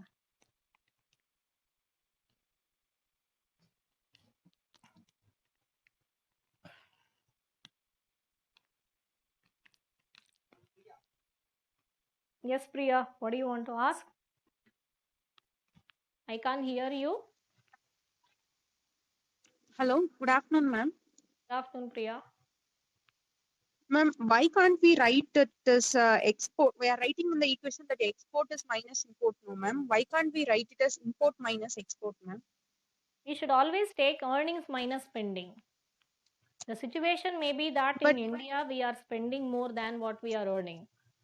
But you should show that your spending is more, which can be done only by putting that minus symbol in front of it. That's why we write it as x minus m. okay. You can't be Okay, ma'am. Thank changing you, the ma'am. formula for the reality. You have a formula. You can call it as a surplus situation or a deficit situation, but the formula need not be changed. Okay, ma'am. Hmm. Ma'am, is this formula followed by the whole world, ma'am? So we can't change it. Yes, I haven't summarized the methods. See, almost we are done with the concepts and the measures. I have to still tell you one more measure. After relating the third measure also, we are going to move into the methods. When I tell you methods, when you can unfold all of these things into the methods, it becomes very easy for us to study the methods. So please give me time till the next class when I finish completing the methods, right? Then you will be able Yes, to ma'am. link everything. I'm not going to leave anything open-ended. I'm going to link everything whatever I have said in today's class. By the time we finish the methods, you will be having a one comprehensive picture about all the three things what we are talking today. The first thing is the concept on circular flow of income. Second thing is the measures what we have written on the board. Third thing will be the methods. We are going to put these concepts and measures into the methods. That's what we are going to do next. Okay, ma'am. Thank you, ma'am. Anything else? புரியல பிரியாவா? Good afternoon, ma'am. Good afternoon. Ma'am, actually, I have two problems. The first issue is that, ma'am, you have just told that if we keep money in our home, stagnant at home, it will be called stagnation of income, right, ma'am? Exactly. Ma'am, actually, then what is savings? Savings means it has to be mobilized in banks, right? Means if we call Unless savings it earns a rate of interest, we don't want to call it as savings. See, if you keep the money in your home itself, nobody is going to give you a rate of interest. Your 100 rupees will never become into 104 rupees in a year. 100 rupees will remain as 100 rupees forever. If you move that money to the banking system, bank gives you at least a minimum of 4% rate of interest. So if you leave the savings with the banking system, that's when it can be made use by anybody else. That is why we always say institutional savings is the best method to do the savings rather than saving it at home. Okay, so in economics, we consider means keeping money in bank, which is fetching us interest as savings, right? Yes, we can say like this, right? Exactly. That will be in detail. I have not gone into this rate of interest and other things. We will talk about those things in a later banking class. Today's class, what we want to say is savings is left with the bank, and that is a source of income for the bank. And that money it is spending in the form of investment expenditure. See, the word expenditure repeatedly I am writing mainly to tell you or build the concept of spending in your mind. That's why it is written as consumption expenditure, investment expenditure, government expenditure. So the spending side is what we are trying to bring in as the expenditure. Okay, ma'am. Okay, and another question is that means in depreciation, which you just explained, the expenditure for the depreciation is made out from the profits of the company, ma'am? See, obviously because the capital thing what we mentioned already, land, labor, capital management, that may be one of the methods by which you can procure the capital for the business. The second method is you will be taking the investment expenditure from the bank, that is the loans from the banks, and then you can go for the investment. But when I say investment, it is buying new things and it is going for expansion. The meaning of that is I can have one more hall and I can put 2 more projectors into it and I add more people into it, more students into it. But what I am talking here is depreciation is even to run with the same 200 students for another 5 years, I will be needing some minimum capital. And if that that capital's burn out, I have to replace it, which I will be doing it out of my profits. Without that, Okay. my classes cannot be run. I cannot continue. It is my decision whether I want to put up another room, another projector or not. But it is a must decision for me to replace the capital in this room so that I can run my business at least at the same level. So it will be obviously spent out of the money immediately what I am having in my hand, which will be my profits. So I have to Okay. declare the profits after the depreciation. But companies have the tendency of presenting the profits both before as well as after. For the calculation of the taxes and all, it will be after the depreciation. So that is on the accounting side. For us, we just want to find out this much. What is it? Whether the companies, whether the production sector is accounting for this depreciation or not. If gross minus depreciation is done, the answer will be called as net. If I have not talked about the depreciation part at all when I am presenting my profits, that will be gross. Okay, so the basic understanding is that means if I am taking any investment expenditure, means loans from the bank, then I should spend only for the business expansion, right, ma'am? Not for spending it against in the wear and tear of means maintaining the stock, right, ma'am? See, Is the it bank, you clear? have to give him a justification about your project cost. You are going to tell him. Bank is not going to give you a personal loan. Basically, it is for the business purpose. Then in that case, you are going to say that these are all the need for which I am going to pay it.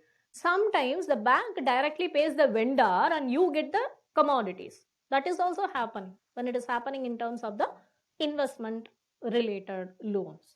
Right? So basically, we presume. See, in reality, maybe they take the loan and they make use of it for some other purpose. But according to the theory, we presume that this investment expenditure is going for the expansion of the business of a particular thing. That's how we look at it. Okay, thank you very much. நிறைய பேர் hand rice பண்ணியிருக்காங்களா? Computer இங்கே கொடுத்துருங்க, நான் உட்காந்துட்டு answer பண்ணிடுறேன். I think I am not getting into the third concept, market prices versus factor cost. Tomorrow we will draw again the same diagram. We are going to complete the concept market prices versus factor cost. We are going to link it to the circular flow. We will complete the measures. Then we are going to do the methods. So please study today's thing. Whatever we have done so far, don't be anxious that I have not completed the concepts. Everything is looking like open-ended. All those feelings will be there. Once we are done with tomorrow's class, you will be able to get a complete clarity on how do we measure the national income. Today's class, we have told you some basics. Please read them and come ready for tomorrow's class so that we can complete it conveniently. Whatever doubts you have, I will answer right now. I'm waiting for the laptop to come. I will answer.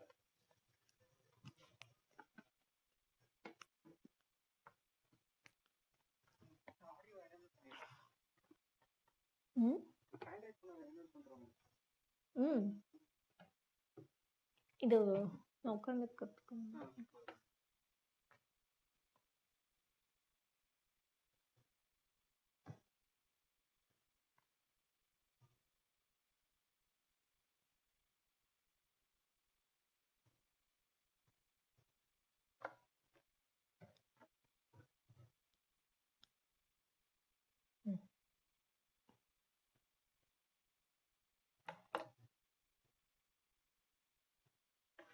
இப்போ chat இப்போ வந்து chat இது முன்னாடி நீங்கள் play பண்ணிட்டீங்க, இது இப்போ வந்து சாட் இது.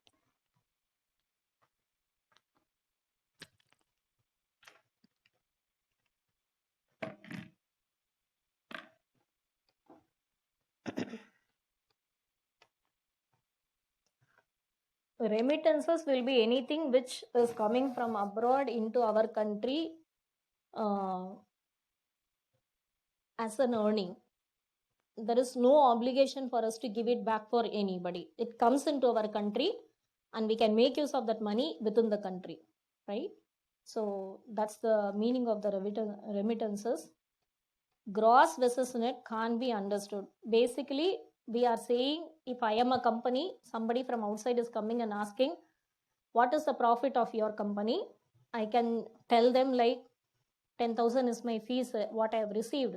8,000 is what I have spent. And this is what is my final profits.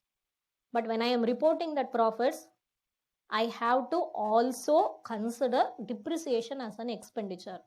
If I have considered it, my final is actually the net, what according to the national income.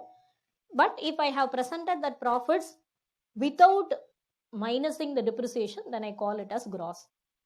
The country is very keen on looking at it because most of the sectors are based upon the machineries and equipments are working.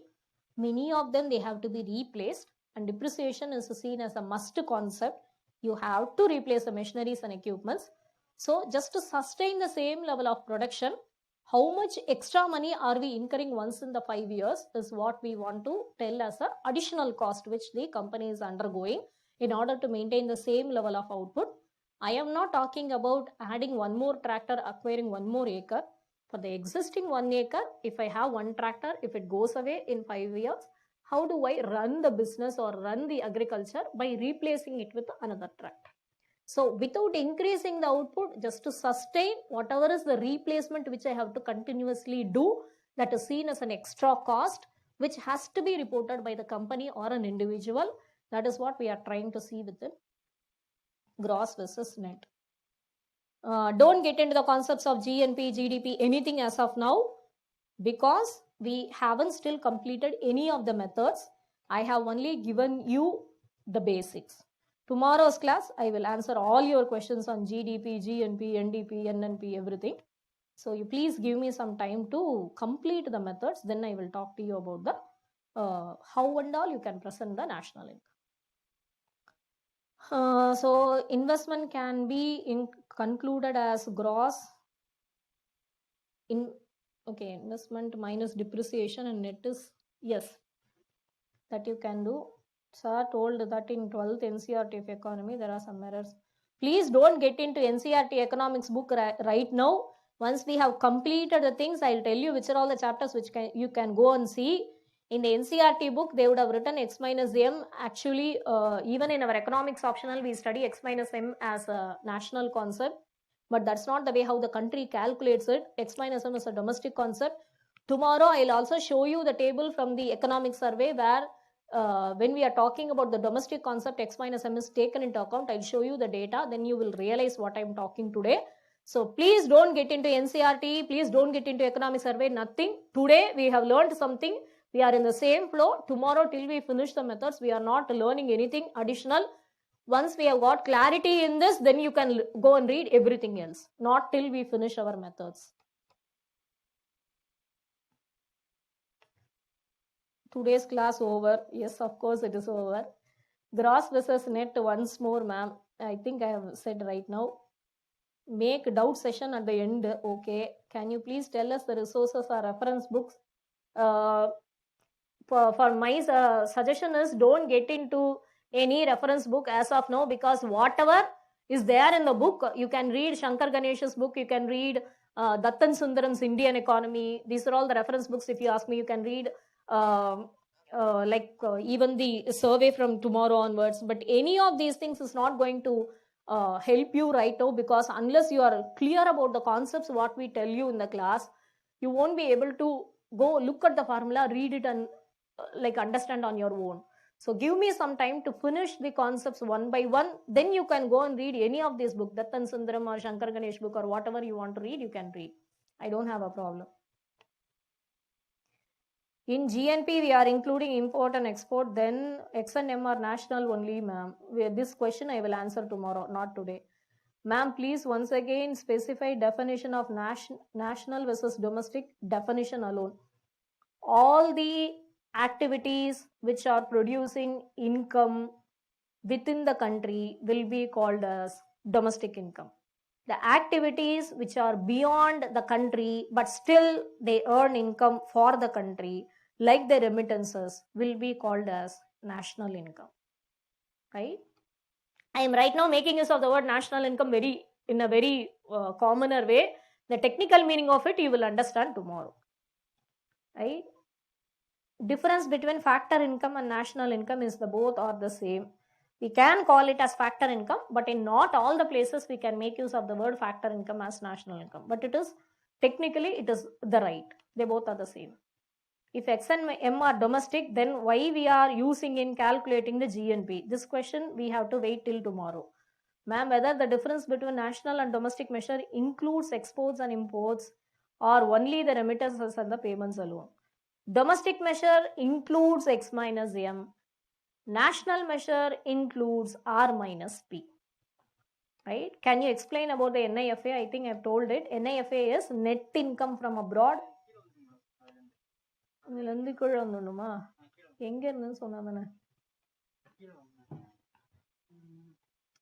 Sorry, last question.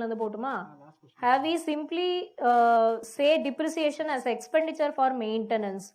It is not only maintaining the things, it is also replacing it. You must know the word that depreciation can be otherwise called as replacement capital, and there is yet another name for depreciation which is called as capital allowance. 1 year UPSC asked a question about the difference between the gross and the net measure, and the answer was capital allowance. They didn't give the word depreciation, they didn't give the word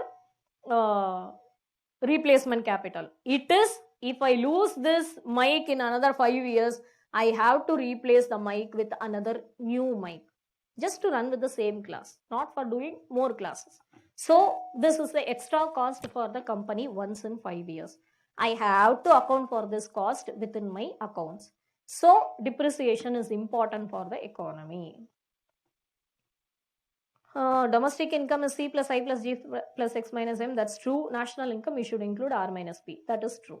That is true, Pooja. Gross and net definition, ma'am. Income which is not accounting for depreciation is gross income. After accounting for depreciation is net income. Right? I will send my mail ID. எல்லாருக்கும் போடணும்னா எப்படி போடுறது? Everyone in meeting போடட்டுமா? If you have any doubts, you can send your doubts to this mail ID vaishnavi.sd@shankarayas.in. Why government sector is before external sector? You said government is government is overarching all the factors, but you can't have a control upon the external sector, right? The other countries, how do they want to sell, buy, those things are all external to the government itself. So it is beyond the purview of the government. We are writing our prelims 2021. Should I read economic survey of 2019-20 or economic survey which is to be released next year? Whole of my core economic classes, I will be showing you the economic survey of 2019-20 so that you will get familiarized with the data. Next year when the survey comes, you should be able to know like what is that to be read out of the economic survey. So to that extent, we will be reading the economic survey of this year so that you will be equipped for the next year. Write equations in another page after we take down diagram. Very difficult to follow flow of derivations and class together. Tomorrow I will draw the diagram. I will tell you again, then I will continue with the class. Definitely we will recall, recap, then only we start the class.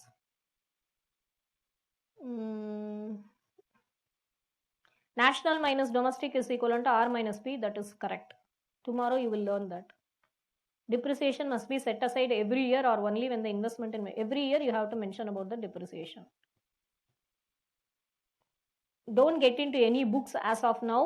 Please allow me to finish my first topic, national income, in the coming days, like 1 or 2 sessions I will be done with it. After that, slowly you can get into any book to read about it.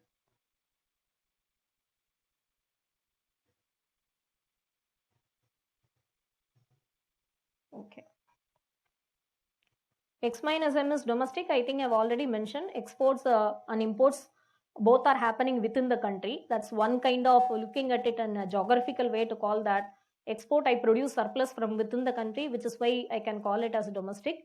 Import, I am consuming inside my country premises, so I can call it as domestic. That was one answer what I said. The second answer what we have given is the raw materials are being imported, so we are not able to make out which is domestic, which is national. So they want to keep everything as domestic. because most of the materials which are produced inside the country will have some amount of the imported raw material in it, mainly because of the petrol and diesel imports. So we just want to keep all the commodities and the services which are not like purely domestic as also as domestic. So X minus M automatically becomes domestic. Government is also leaving taxes on imports and exports, right? Yes, taxes can be collected from all the sectors. The collection of the taxes, I have just given the diagram for a simplicity's sake from the different sectors. You can put in all the types of taxes into it. Gross is equivalent to net plus depreciation. Yes, tomorrow you will write the formula, by then you will understand everything. How gross and net is related to all these 5 sectors. It is mainly related to the production sector, not for all the sectors. Wherever you make use of a machinery and equipment, even in the banking sector, if you are making use of computers, you have to present your depreciation there also. Today we want to read either SIA material that's sent in group or economic survey. Don't read anything from economic survey today. Just read SIA materials first chapter. That is enough. Gross income is equal to income without paying tax or without including depreciation. Gross income is, don't talk anything about the taxes in it. In this context, in this place, in national income, it refers only gross minus depreciation is equivalent to net. Don't talk about taxes here, because those are all different concepts later for the accounting purpose. For us, for economics, for national income accounting, according to the Central Statistical Organization, if I call something as a gross measure, the depreciation has not been minused. If you minus it, it becomes net. That is all. That is the only technical meaning of the word gross here. Right? I think most of the questions are answered now. Anything else, you can please send me the mail. Depreciation is depending only periodically occurrence. Yes, it happens only. I'm just giving you an example of like once in 5 years. It can be anything. Who gets the gross income? Part of the profit goes back to the management. So management will be sharing the profits. So they are the people who will get the gross income. In NIFA mention 1 and 2. NIFA net income from abroad 1 is X minus M. NIFA 2 is R minus P. So R minus P is the major thing which we want to say as the difference between the national and the domestic measures. How the loan given to other countries for development included in circular flow, that I will tell you in the external sector. Now if I bring in that into the exports and the imports, you won't be able to connect it. Reserved for later class. Depreciation is reduced from the profit. Exactly, it is reduced. Hand raising.